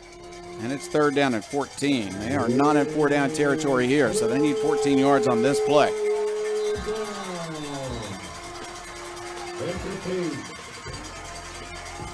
They'll look to the sideline to get the play. The quarterback, Allen, is, of course, in the game in a passing situation, but Dupree is ever dangerous at running back. Dupree stands next to his quarterback. Arkadelphia lines up after having just sacked the quarterback. They may go after him again here. Back to pass. He's going to throw it deep. He's looking for Carradine. Double coverage, incomplete. Well defended by Wagner again. And again, Carradine looking over to the official, waiting for a ruling, but he's the one that initiated the contact. Wagner did a good job there of making sure that he didn't initiate too much contact in return. And now we'll see the punt unit come on for the Leopards. Back deep to return for the Badgers. It'll be 2 men, actually. It'll be Braden Wagner and Jay Purifoy, both capable of making a big play here. Yeah, this is tremendously important as they're going to line up and try to put Arkadelphia in great field position. Deep to kick is Martinez. His kick is high, and it's going to be allowed to bounce, and it's going to roll across the 50, and it will roll dead at the Arkadelphia 42-yard line, make it the 42-yard line. But I'll tell you what, not the best field position when you had them backed up at the 18-yard line, but you'll take it. You start at your own 42. Your offense has a nice chance. Well, and when Cade McBride covered 68 yards with his first. Yeah, in one play. First down, 10 yards to go for Arkadelphia. Ball at the Badgers' 42-yard line. Arkadelphia looking for a score on this possession and more than a one-touchdown lead. Neither team has had that. No team is led by 2 possessions in this game. 42-35, Arkadelphia in the lead with the ball. They're going to bring Wagner and now Purifoy. Some discussion with the sideline, some confusion about the play, but they've got time, still 5 seconds on the play clock. They're going to have to hurry now to not have a penalty. I think timeout has been called. Arkadelphia just had some confusion on what to do on this first down play after receiving the punt. And so they did the right thing in calling timeout before they got a penalty. Arkadelphia with the timeout will still have 2 left, and Malvern has 2 left for the rest of this fourth quarter. 10:09 left in the football game, and we'll be back. It's Arkadelphia 42, Malvern 35. This is Arkadelphia Badgers football. Arkadelphia Tire and Outfitters is locally owned and operated by James and Tara Rollins, who were both raised here and continue to be active in our community. Arkadelphia Tire and Outfitters offers a variety of services from engine and transmission replacements to brakes, front end alignments, tire repair and replacement, and engine diagnosis on most makes and models. Stop by Arkadelphia Tire and Outfitters at 1802 Pine Street or give them a call today at 877. First down, rolling out to his right is McBride. He'll throw a incomplete pass. Trying to pull it in was Bailey. May have turned upfield too soon and dropped the ball. Second down and 10. And Bailey was tightly guarded that time by Angel Perez, a player who has been all over the field for Malvern on defense tonight. We talked about him making tackles. That time he was in coverage. Made it tight quarters for the senior. Arkadelphia, second down at 10, will line up. Badgers have 3 receivers on the right side of the line of scrimmage. Bailey nearest the sideline, but they'll run the ball. Here's McBride, a good hole again. He's got a first down and more to the 40, to the 35-30. McBride down the sideline, will finally be pulled down inside the 5-yard line. What a wonderful run by the quarterback again on this possession after scoring on the 68-yard run. Now a run down the sideline all the way inside the 5. McBride has deceptively good speed. He does, and with that last carry, he's up over 350 total yards on the night, 5 touchdowns to complement it. Welch Funeral Home first down, and if McBride gets his number called right here, he could have his 6th touchdown of the night. Ball spotted at the 4-yard line. First down and goal for Arkadelphia, trying to take a 2-touchdown lead. McBride will fake the handoff, rolls to his right, hit and dropped at the 6-yard line. That's a tough defense. They hit him high and hit him low and brought him down at the 6 for a loss of 2. Second down and goal. That was a great play there made by the senior Bennett. The linebacker able to read the play right from the get-go. McBride's very good on that quarterback keeper, but the defender made the right read and was able to stop McBride in his tracks as a result. Arkadelphia looks to the sideline. Kyle Reed is in at running back. That's great to see. He made a good tackle on a punt returner. And that was good to see him back in the game. Now he's back in at running back. And Arkadelphia wants to talk about it again. So as they have another discussion, they're going to call a timeout. Badgers will have only 1 left for the rest of the game. But you want to do something right here and not wrong at the 6-yard line. So the Badgers call a timeout. It's Arkadelphia 42 and Malvern 35. 8:53 left in this football game. And this is Arkadelphia Badgers football. Whether you realize it or not, you see the work of bats and signs all around Arkadelphia. When you see the Badger equipment trailer on the way to a Badger game, Bats and Signs did that. When you're watching the Badgers, Tigers, or Reddies and see the signage that just really makes their facilities pop, Bats and Signs did that too. You see the signage in downtown Arkadelphia, on the campuses of Ouachita and Henderson, or the sign in your neighbor's yard supporting a candidate or their favorite Badger? Yep, Bats and Sign did that too. Longtime residents and supporters of all things Arkadelphia called Mark, Jared, Chris, or Ryan at Bats and Signs today to see what they can do for you. Arkadelphia, after time to talk about it during the timeout, will actually huddle on this play and then line up. Wagner and Atkins to the left side. Everybody else is going to be tight, and they're going to throw the ball. No, hand it off to Reed, and Reed's got it. Reed's in. That's a touchdown, Arkadelphia. What a start to the quarter it's been for Kyle Reed.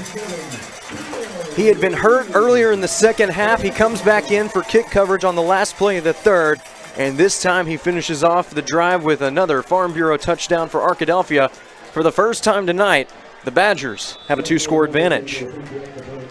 58-yard drive for Arkadelphia in 4 plays. Snap is down. The kick is up, but they blew the whistle before the kick.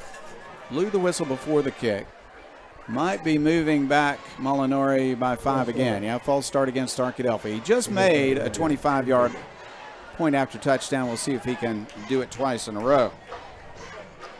Arkadelphia has the first 2-possession lead of this game. Trying to make it 14 points right here. Atkins is the holder. I saw some movement, and the kick is low and no good. Did not see a flag. I guess the defenders that moved did not get into the neutral zone there. So no flag, and the extra point went low and was no good. Arkadelphia leads it by 13. It's Badgers 48 and Malvern 35. What a game, Chase. And now Malvern's going to have a chance to return this kickoff and send Dupree back out on the field. Pulling on that last PAT right there, do want to give another shout out to Angel Perez because he had the deflection, and that's why the kick was low for Molinari. But what an opportunity here for the Badgers, trying back out onto the field for the first time tonight with a 2-score advantage.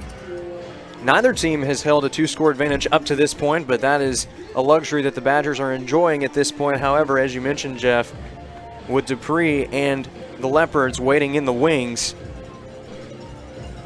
this is going to be a big drive coming up right here, and we know that they're capable of sending the ball down the field and finishing it off with a score. This game is far from over.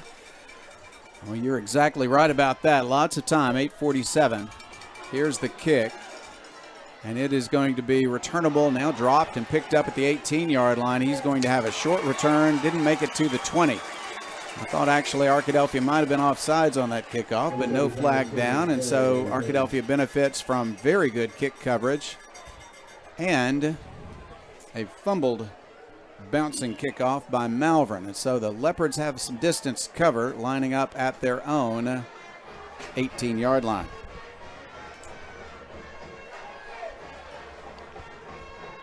Well, this offense is capable of doing a lot. It's just a matter of which poison you pick to concentrate on. You got to stop Carradine. Wagner's done a good job with him tonight, but he's a dangerous receiver, and right now Dupree wants to throw it. From the backfield, he throws incomplete. Not close to a completion. That time he set up as a quarterback instead of a halfback pass, and he threw it well short of his intended receiver, 2nd and 10. Ethan Martin, the senior wide receiver, the intended target that time. But as you mentioned, Jeff, it's a one-hopper, and now the Malvern Leopards going to face off with a 2nd and long situation. Dupree still in for the direct snap. He wants to run to his right side, looking for space. Now he'll cut back left. What a good move, but Arkadelphia will tackle him. Wonderful tackle. Wonderful tackle. That's Nick Williams again. Opportune timing as Dupree fully reverses the field, but Nick Williams reverses the field right with him and takes him down for a gain of maybe a yard. Yeah, I think they're going to spot it at the 18. It's 3rd down and 10. He made a nice reversal of field. I thought he had some big yardage in front of him, but Nick Williams caught him and brought him down in a shoestring tackle. From the 18-yard line, 3rd down and 10. Will they put the quarterback back in? Yes, they will. He's going to line up next to Dupree. We'll see if they want to throw to Carradine. It's usually either Dupree or Carradine they go to. They're going to roll to the right side, look for a receiver. Allen wants to throw. He'll throw the ball out of bounds. He had no one to throw it to, and he threw it away. It's 4th down.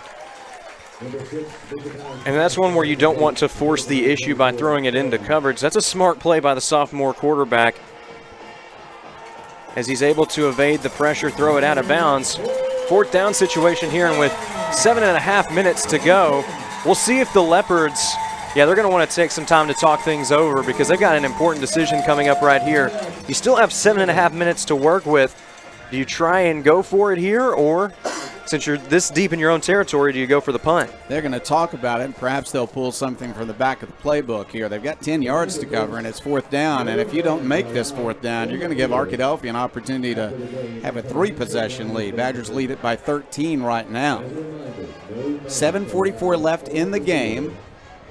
Malvern has just used its 2nd timeout of the second half, so both teams have only 1 timeout left in the contest.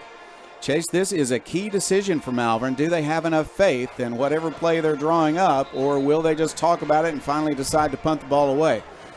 Yeah, if you try to get Arkadelphia to jump offside, you've still got a 4th and 5. So let's see what they're going to try to do. Carradine is a weapon, of course, at receiver. Dupree, needless to say, tremendous running back, but they need 10 yards.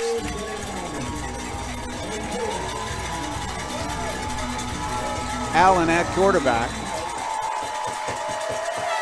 He's got 2 backs in the backfield with him.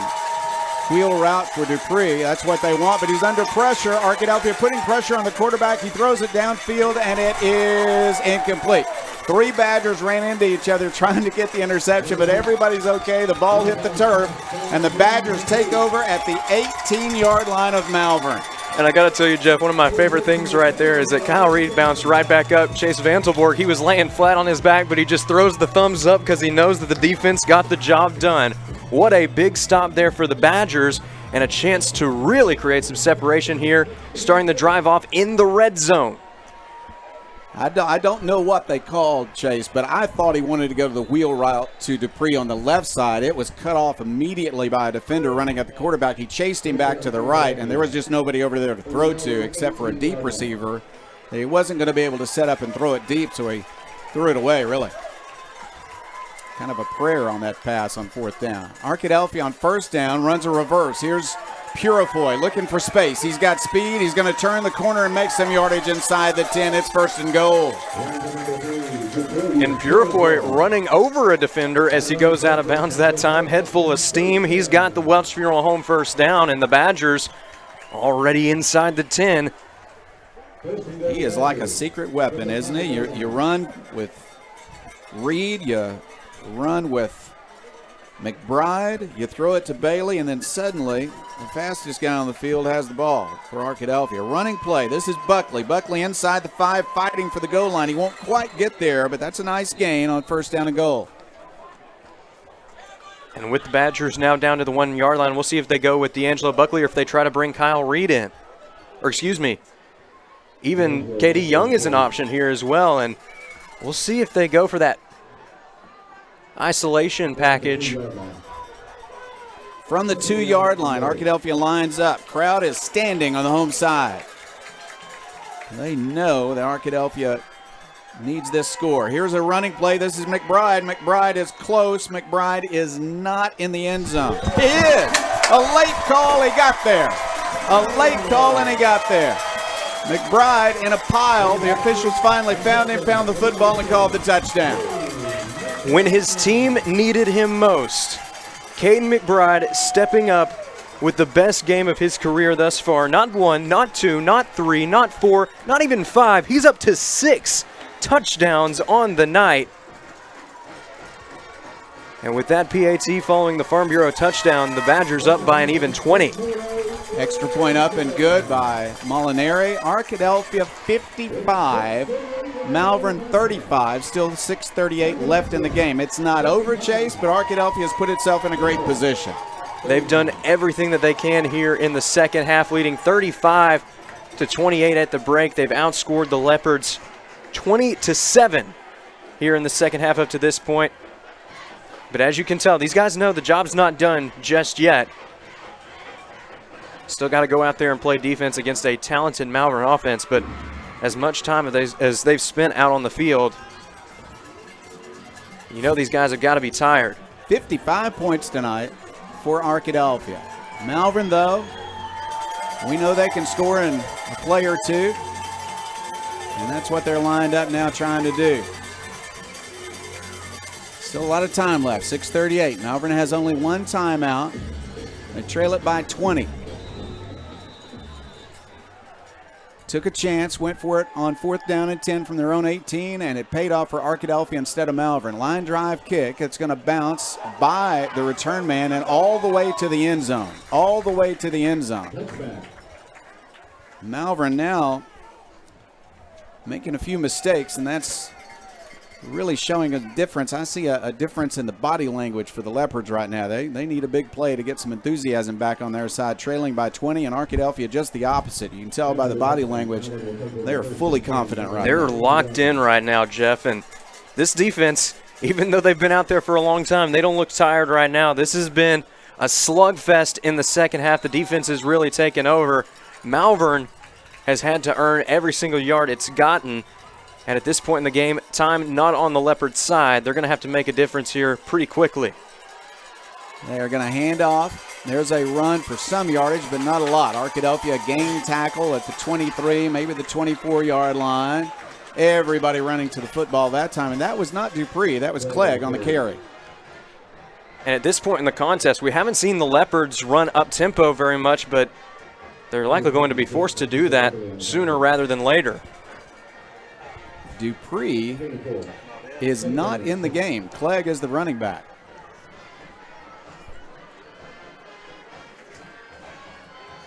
Quarterback, Allen, will hand off to Clegg again. He's a good back, averaging 9 yards per carry, and he will break a tackle and make it to the 30. That's near a first down. He's a very fine back, but nobody else is Dupree. That's a first down at the 30. And Dupree is wandering the back of the sideline right now with his helmet off. He was in on the kick return team, but not deep for that return. And, of course, it went to the end zone, and then he checked out, and they didn't put him back in on offense, at least not yet. Allen at quarterback. Back to pass. He wants to throw short this time, but a big hit and a gain of only 3 on the play. What a night it has been for Nick Williams. Again, I've said it before, he's one of the best formed tacklers we've seen here at Arkadelphia in a long time. And he's put on a masterclass here tonight. It's not always the flashy plays in the backfield, but it's making those open field tackles to make sure that big gains don't go even further. Second down, 6 yards to go. Malvern in no hurry, looking at the sideline, getting the play, trying to put a drive together. Quarterback Allen is a sophomore. He's got a good arm. He will throw to the sideline and throw over the head of his intended receiver and incomplete. He throws a good deep ball, but he's been throwing short here lately, and under pressure on the run, the Badgers have really made it difficult for the sophomore. 3rd and 6. And right now, these Leopards are trying to create separation. They're initiating contact with the defenders, wanting some penalties called for pass interference, but when the interactions go both ways, the officials are right there. They're not going to make the call. It's 3rd down, and Dupree is not in the game. Clegg is the running back. Again, he's a good running back, but Dupree is the star. He's not in. They give it to Clegg. He's hit immediately, and he will be brought down by Badger after Badger.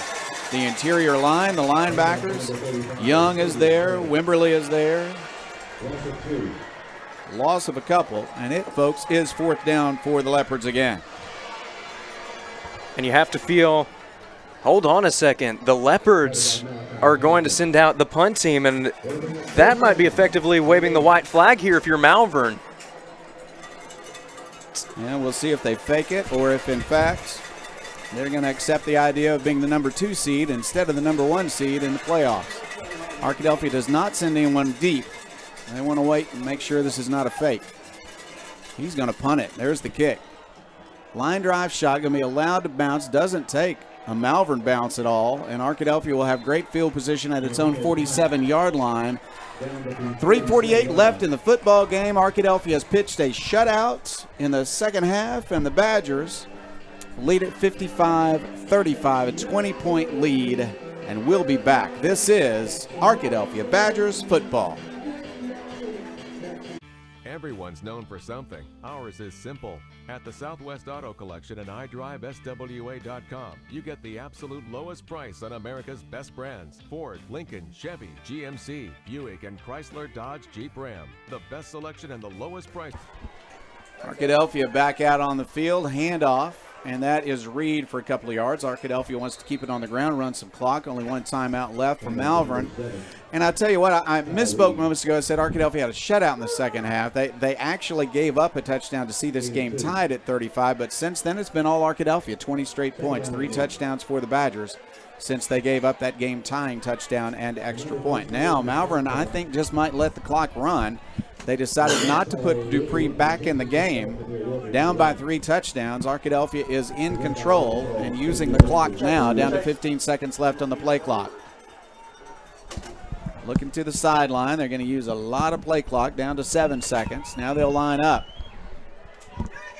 McBride will fake the handoff and keep it. This time he will make short yardage, but positive yardage across the 50 to the 47-yard line of Malvern, and the clock will continue to roll. Under 3 minutes to play. Chris Babb joining us now as Chase goes down to the sideline for the post-game interview to come. Yeah, this one is effectively over. Arkadelphia is going to try to run the clock. I pointed out to you a few minutes ago after Arkadelphia went up 48-35, some of the Malvern fans started thinking it was over, and they started leaving, and by golly, they might have been right. On third down, Arkadelphia will look for a first down and a chance to continue to run the clock. They'll run the ball to try to get that first down. McBride, holding the ball with both hands, will not make a first down, but he's very careful with the football, and it's going to be fourth down coming. Arkadelphia might decide to punt Malvern deep here with still just 2:05 left, and they're going to run it well under 2 minutes before they have to do anything on fourth down. No gain on the play, fourth down. Boy, what a night. What a night for the defense in the second half. What a night for Cade McBride. 6 touchdowns on the night. Passing and running, just amazing. Fourth down and 5. Arkadelphia, I would think, would probably kick the ball. Yeah, they're going to back up McBride. He's going to kick it. Malvern is not sending anyone deep to return this punt. And they do get a man close to McBride, but he gets the punt away, and it will take an Arkadelphia bounce inside the 10, inside the 5. Oh, my goodness, it'll go all the way to the 3-yard line. That's the way it's gone. Man. Tell you what, Chris, Arkadelphia tied up by Malvern at 35, and since then, Arkadelphia just took over the game. Really did. They came up with some big stops. They got some big play in the defensive secondary. I go back to it was a 2-possession game, and they had a Jalen Dupree had a cut. He took the handoff to the right, cut back left, and was trying to get it outside. And Nick Williams came up with a shoestring tackle, and that was kind of the proverbial hammer or nail in the coffin.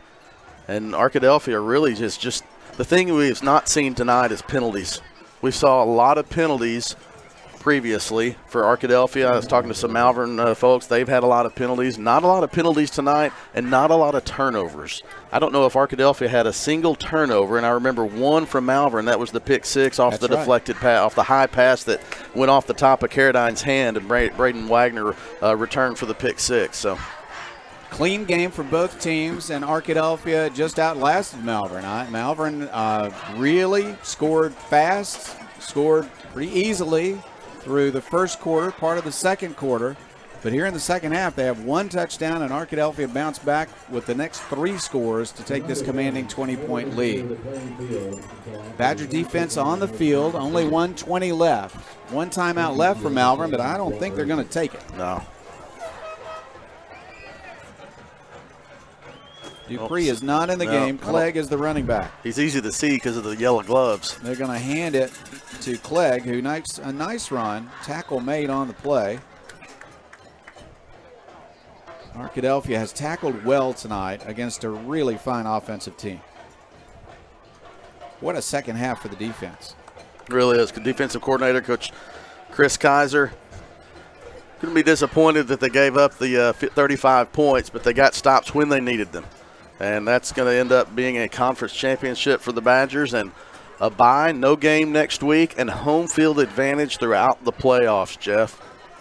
It seems like you never – conferences only get that one time.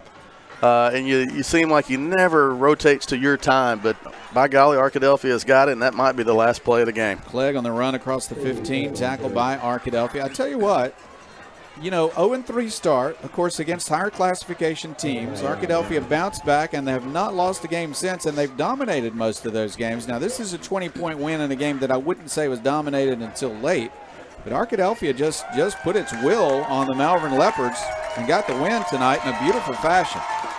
Really did. It was just a fantastic effort for the Badgers in the second half. Defensive effort, offensive execution, and the Arkadelphia Badgers are the 4A7 conference champs. Chris, Arkadelphia, the only team to beat Malvern last year. This year, the only 4A team to beat Malvern. It seems to me that these two teams are both capable of winning a state championship. I agree. This was big because the winner gets home field advantage. Arkadelphia will be off next week and not play in the first round. You get a bye. We've had a few of those. And then in the Malvern will host Lone Oak, and then the winner of that game will go to Harding Academy. So most likely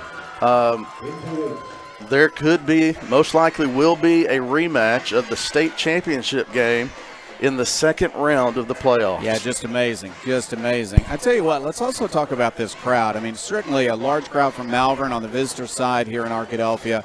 What a great crowd on the Arkadelphia side for homecoming, for the big game of the year, and of course, a very active crowd. We're glad to have this open window in front of us. No we haven't doubt. always had that. Glad Jimmy to have King. that this year. Jimmy King, thank you. Thank you so much, Mr. King. And we could hear that crowd. They were into it throughout this game. Everybody knew these two teams, undefeated in conference play, were a close match, and they proved that. Great offense in the first half, and I tell you what, some very fine defense in the second half, especially from Arkadelphia, holding Malvern to only one touchdown in the second half, while the Badgers came back to score the last 3 touchdowns of the football game. Well, we want you to stay tuned for the postgame show, the Blend Luxury Real Estate postgame show, brought to you by Blend Luxury Real Estate of San Diego, California. Our buddy Kerry Garnett out there, a 1979 state champion quarterback. He covers high school football for television out in San Diego, but he said, you know what, I'm going to be tuning in every moment that I can for this game. He knows what a big game it is. He's played Malvern before in his life. And so we're going to go to the post-game show, and we're going to have an interview with Arkadelphia's head coach, Trey Shucker. We're going to have statistics from Jim Rothwell. We're going to have discussion about the playoffs, some scores from around the state. All of that coming your way in the postgame show. This is Arkadelphia Badgers football.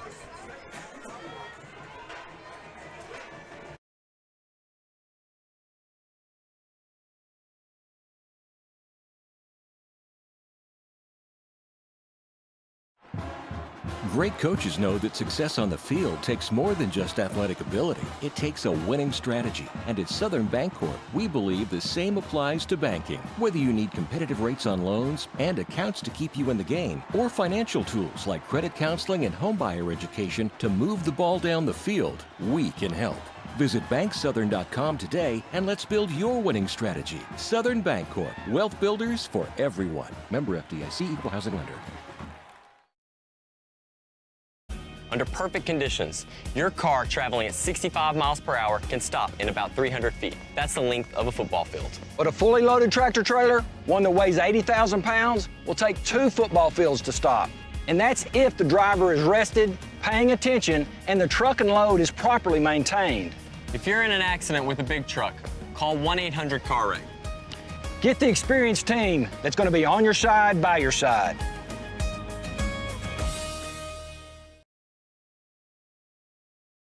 Price & Company Insurance is the area's only trusted choice independent insurance agency. What is that, you might ask? An independent insurance agency works for you, the customer, and not the insurance companies. So the next time you're shopping for home, auto, business, life, or health insurance, we invite you to experience an unprecedented level of customer service and expertise. Call or click for a quote today.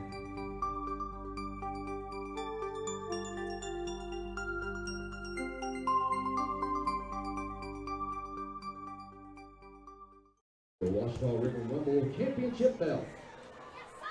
If you'll turn your attention to the field, ASU. We're back for the postgame show. This is Jeff Root along with Chris Babb. Jim Rothwell is going to join us momentarily with a report on statistics tonight, and there are some big numbers coming in the stat report tonight for both teams.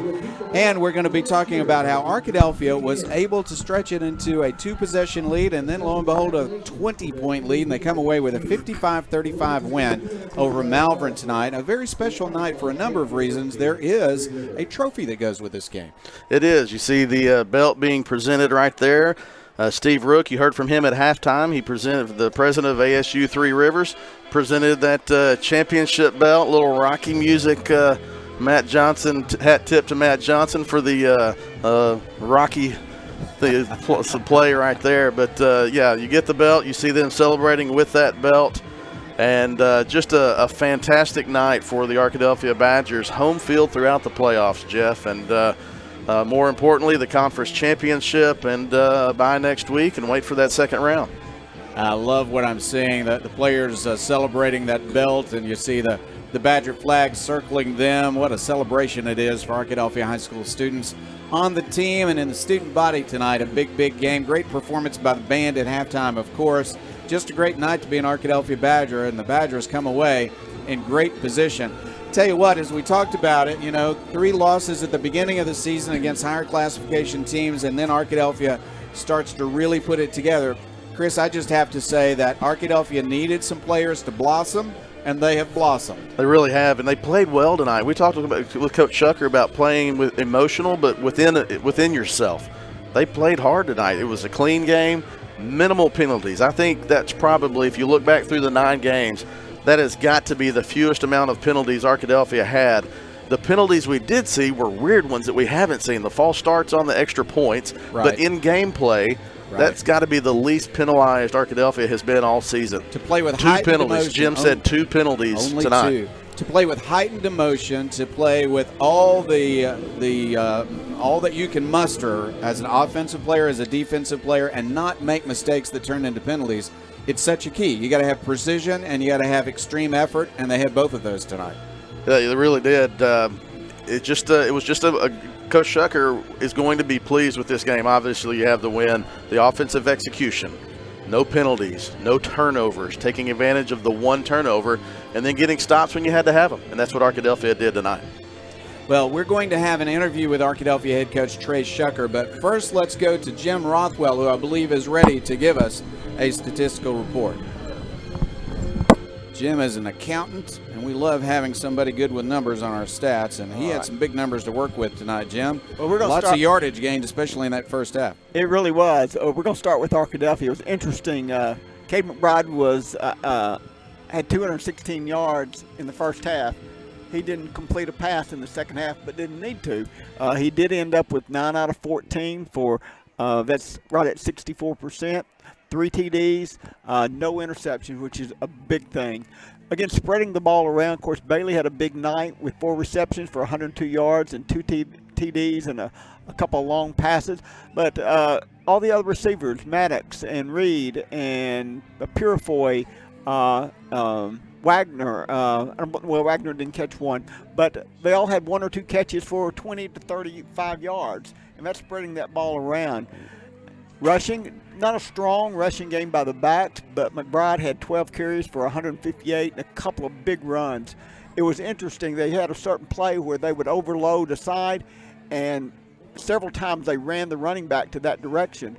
The 2 big runs McBride had, he kept the ball and went out the back side, reversing that. And so both created big runs because Malvern was looking for the running back to come to the strong side there. 158 yards on 12 carries. He did have 3 touchdowns, 6 touchdowns accounted for in total. Reed had a touchdown as well. Again, 8 carries for 32 yards, 223 yards rushing, most of that McBride, and then 216 passing. Got that balance again. At 200, that's a great balance, particularly when you're spreading the ball around to your receivers. Another key was just 2 penalties, no turnovers. Great job offensively. I think there were 2 punts, if I remember, as well. Things slowed down a little bit in the second half for both teams, but it was going to be in that way. When you have 2 heavyweights going against each other, first few rounds there's going to be a lot of punches thrown and a lot of action, and then you're going to see them just pound each other, and that's what we saw in that second half.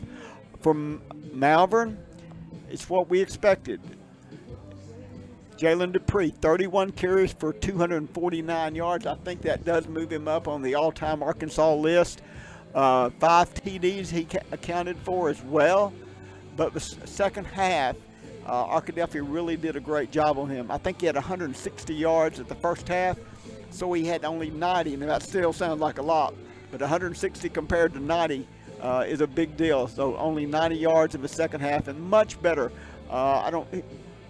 He may have had one fairly long run, but they ran him down on that. I think Nick Williams caught him on that one and ran him down before he could get to the end zone.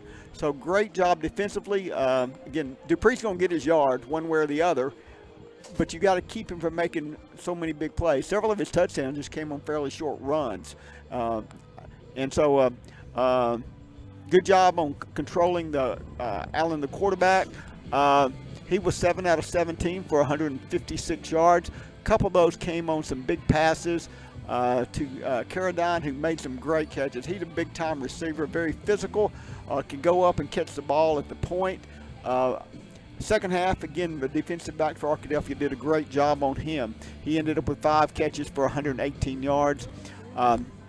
Janelle had 3 catches for 60. He's their big H-back tight end. I think Dupree threw to him a couple of times on the passes that he threw when he slipped over the middle as well. Great job by the Arkadelphia defense, particularly in the second half. They just really put Malvern behind the sticks. They were getting Malvern to do what they didn't want to do, which is have to throw the ball more. They don't mind mixing in the pass, but they really like to run the ball with Dupree, and Arkadelphia's defense would put them behind. It'd be 3rd and 8 or 3rd and 11, and it would force them to have to attempt to throw. And just a great job overall. Good game. It's what we would expected from these two teams. I think Malvern just had 1 penalty, and they did have the 1 turnover, which was a key. It sort of flipped the game right there before the halftime, that interception for a touchdown.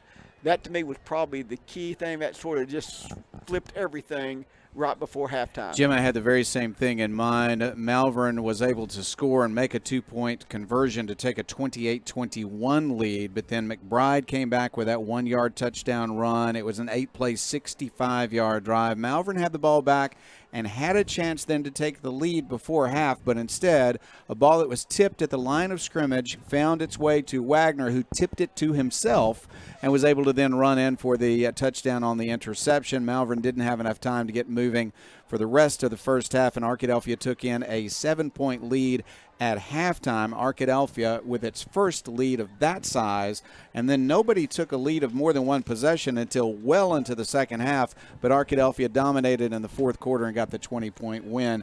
Tremendous composure by Arkadelphia, not to worry about the fact that Dupree was at one point dominating the game himself. You can win a game and give up great yardage to a great running back if you're able to continue to score and make key stops at key times, and they did that. They did, and a couple of big things on that. Even with his long runs, that's not what he scored on. They had to run a couple of other plays. He did score, but it wasn't on those long runs. Arkadelphia was able to run him down on each of the long runs that he had. All right, we're going to take a break, and when we come back, we'll talk about an offensive and defensive player of the game. We'll also be visiting with Arkadelphia head coach Trey Shucker. All of that coming your way. This is the Blend Luxury Real Estate postgame show, and you're in tune to Arkadelphia Badgers football.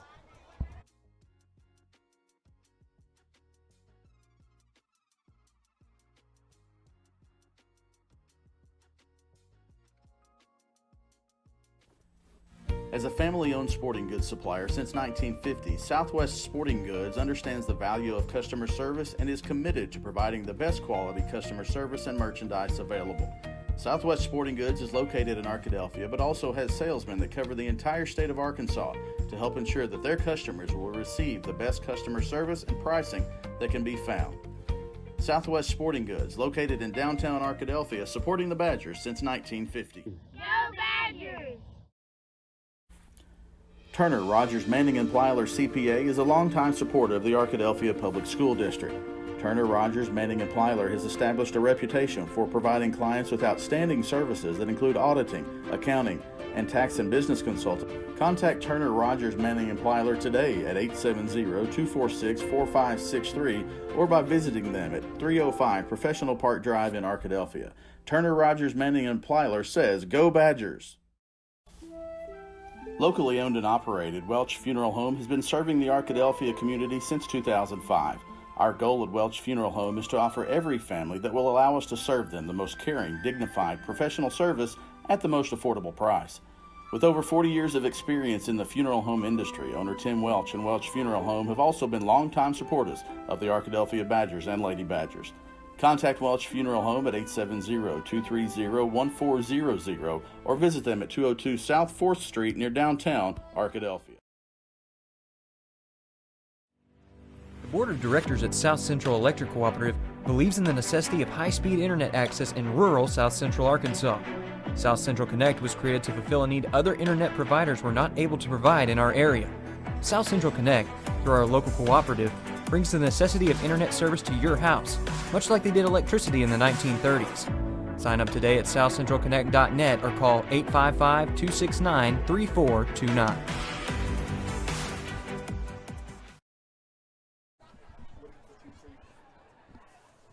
We're back at Badger Stadium, where Arkadelphia had a tremendously exciting 55-35 win over Malvern in the championship game for the 7-4A. Arkadelphia is a conference champion. Arkadelphia will go to the playoffs as the #1 seed. Arkadelphia will have a bye next week, and then will play at home and have a nice home run in the playoffs. Tremendously exciting game tonight. Arkadelphia got an interception just before halftime and led it at halftime. That score was 35-28. Malvern tied it up in the second half, and then Arkadelphia scored the next 20 points to win it 55-35. Arkadelphia just did a tremendous job late in the game defensively. Jalen Dupree eventually just did not come back in the game after Arkadelphia got a 20-point lead with just a few minutes left in the contest.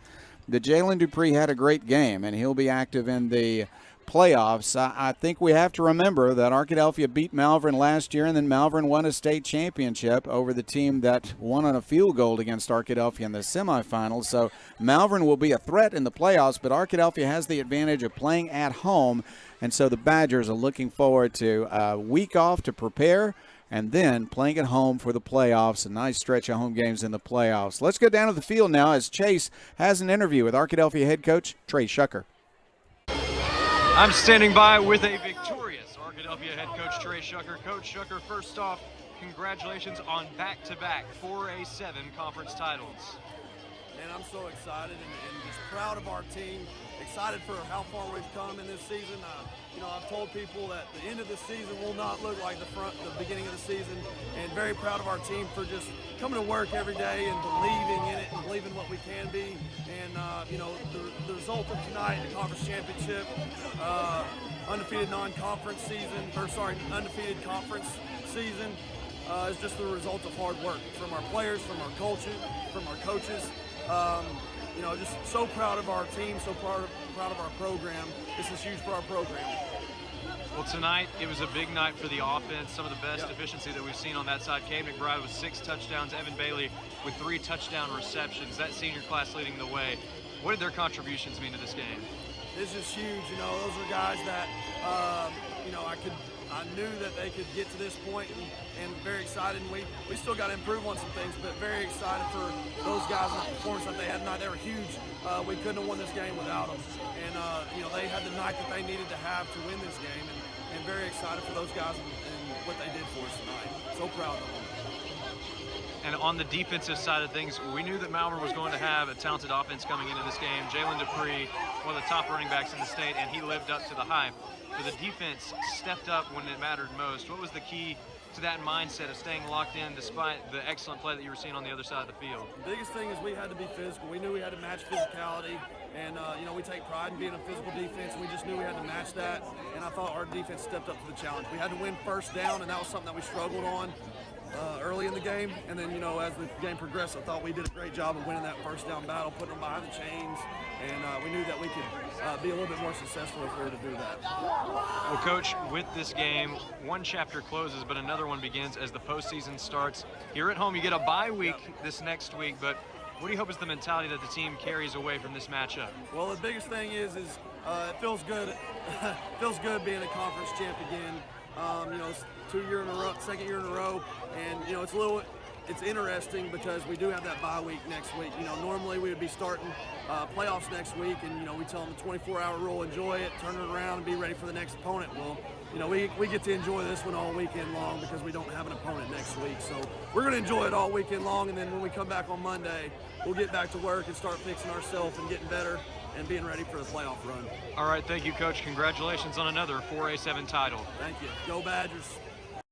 Tell you what, they deserve a weekend to enjoy this, and I know they're going to get to work and be ready for those playoffs when they come around. Thank you, Coach Shucker. I want to say also a thank you to Chase Hartzell down on the sideline. Oh, my goodness, this is a nice visit from Cade McBride. We're going to get a chance to visit with him for a moment. What an amazing game, Cade. Tell me about when you knew the Badgers were going to win this game. Well, I mean, I knew it at the beginning of the season. All that work we're putting in at D-Gray, running them hills. This team is unstoppable. We're about to go get a ring. Tell me about the amazing speed that you showed tonight. We knew you could pass. We knew you could run the offense, but you outran very fast secondary players for Malvern tonight. Tell me about that. I didn't know I was that fast, but I unhooked the trailer. I mean, I was trying, man. Tremendous game. Your teammates all came together. We talked about how there were so few penalties, everybody playing at their best of their ability, giving it everything they had, but being very precise about the way they played. Mm-hmm. Yes, sir. Yeah, I mean, this team – I wouldn't want to be on another team. I mean, these guys work their butts off every day, and I wouldn't want to be with another team. Tell me about the fans tonight. Big homecoming crowd. Yes, sir. It was like I always play best, and now playoffs is at home, so only more to come. Don't you love that? Don't you love that? Cade McBride, quarterback for Arkadelphia, accounted for 6 touchdowns tonight. Fantastic work, Coach. Fantastic work, Cade. Fantastic work as we knock a drink over, but we're all going to survive that to talk about offensive and defensive players of the game. I saved your phone. Thank you for that. You're welcome. Thank you for that. Let's talk about offensive player of the game because I think we just talked to him. I think we just talked to him. Yeah, Cade McBride is my choice. What do you say? Exactly. You know, we at halftime we were looking at, Evan Bailey had 3 touchdown receptions in the first half. Obviously those came from Cade McBride, but then after that there were 3 more touchdowns from Cade McBride. He had 3 passing and 3 rushing, if I'm remembering correctly. So 6 total touchdowns from Cade McBride, 374 total yards of offense. That's like, for those who follow Great American Conference, those are Gage Porter numbers from Southern Nazarene. He's just about 10 years younger than Gage Porter. But, yeah, I have to go with Cade McBride. And I think the thing about it, I was texting with a friend of mine from Malvern throughout the game as he was watching. He said he just didn't make any mistakes. Yep. He made the right decision almost every time. Yep. I don't know what it's going to be about grading out. I don't know how coaches would, but he has to have graded out very high tonight because of his efficiency. Let's talk about that because at the beginning of the season, he's making a transition from linebacker to quarterback, and it wasn't an easy transition. And yet, as time wore on, as we got past that non-conference season, we got into the conference, he became not just a good quarterback, but one of the best that we're going to see in the state. I mean, he is playing at a top notch right now in terms of his running and his precision passing. Well, he's taking care of the ball. That's what Coach Shucker talked to him about. They're going to come after you. We saw that early in the season. There were some turnovers, and to his credit, he's corrected that. We saw several times tonight. We saw it earlier in the season after game 3, 4, 5. Every time he gets around that the end, he's you hear 2 hands on contact. He's 2 hands before contact, protecting that ball, and he just did a tremendous job, and that's progress over the course of a year. All right, we move to the defense. A lot of people you could talk about because we're talking about trying to tackle one of the best running backs in the state, if not the best, in Jalen Dupree. I mean, we're talking about an offensive line that's strong for Malvern, and yet the defensive line played extremely well tonight for Arkadelphia. Linebackers came through, some 101 tackles against Dupree, and, of course, there's that huge play by Wagner that really was a turning point at the end of the first half. There was. I go back to one play late. It was a 2-possession game, and Dupree goes to the right, and he comes back around to the left. And I had a text from a former assistant, Jeremy Myers. That solo tackle that Nick Williams had on Dupree was very reminiscent of Dylan Scott's solo tackle against Traylon Burks in the state championship game. So I'm going to, I don't know the tackle numbers and all that.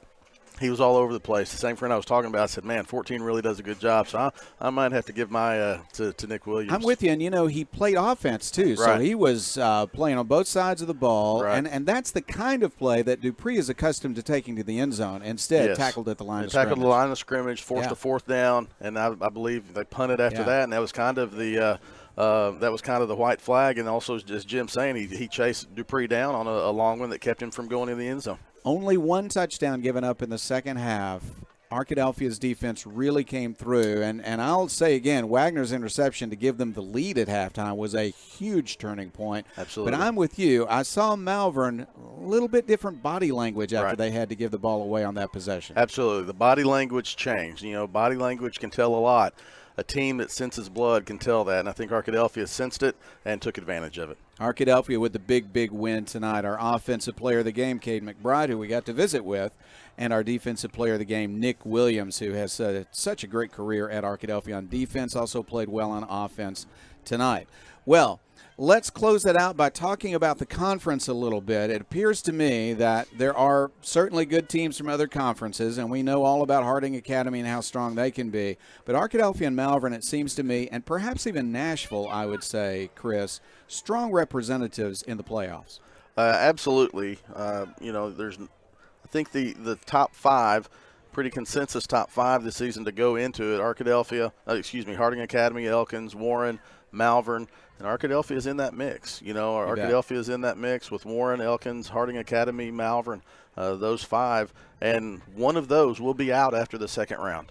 I mean, that's just the way it is. Malvern or Harding Academy will be out after the second round, and so it was a big game tonight. Let's repeat that one more time. Tell us about Arkadelphia again playing at home. How long will that last? And then also talk to me about why it is that we're not going to see both of those teams in the playoffs. We're going to only see one of them, perhaps, if one of them makes it that far, if Arkadelphia continues to play well. Yep. But we won't see both of those because they're going to meet each other. They are, and this is the year that the bracket rotates. Whoever is on the top of the bracket, you have the bye and home field advantage throughout. And this was the 4A7's year to have that top spot.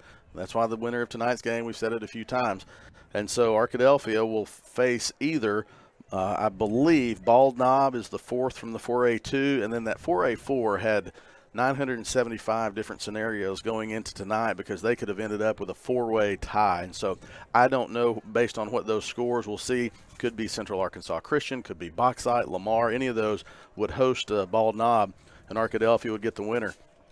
Malvern, as a virtue of tonight's loss, will host Lone Oak next week in the first round, and then they'll go to Harding Academy in week 2, and that's on the bottom half of the bracket. So the top half of the bracket will be Arkadelphia, match up with maybe Bald Knob or anybody from that 4 in the second round. The other group probably look like Rivercrest, Warren, or the other 2 1 seeds on in the top half of the bracket with Arkadelphia. And all those games, Arkadelphia is going to be at home the rest of the way. So home games, Badger Stadium, the Friday, November 17th will be the next game, and it'll be here at Badger Stadium. And if they win that, they'll be Friday after Thanksgiving here at Badger Stadium. At home until they go to Little Rock. I tell you what, we looked for a good season from Arkadelphia, even with those 3 losses. It's turned into the opportunity to have a really special season. It has, and they started getting better when they needed to, and they played their best game of the year tonight in a game that they definitely had to. That comes not only from players who want to win, but it comes from coaches who put together awfully good schemes, have faith in the team, and have an ability to help them see what the future can be. I got a text from Coach Randy Hicks that we got a good coaching staff. That team across the field had 4 Division I commits, and Arkadelphia schemed them up and executed those schemes and won the game tonight. Fantastic. Tell you what, we're going to be with you also. If you can make it for the playoffs, come. If you live in San Diego or you just can't make it, then tune into our broadcast. We're going to bring Carrie you this. Sending you some messages. Carrie's sending us a message right now. Appreciate you, Carrie, out in San Diego. But anybody, call your friends. We had a lot of reunions tonight. Tell everybody you got to tune in and watch these Badgers in the playoffs. We'll bring you the live stream every week. Excited to do that. I want to say thank you to Jim Rothwell on statistics and his reporting tonight. I want to say thank you to Coleman Callan on camera.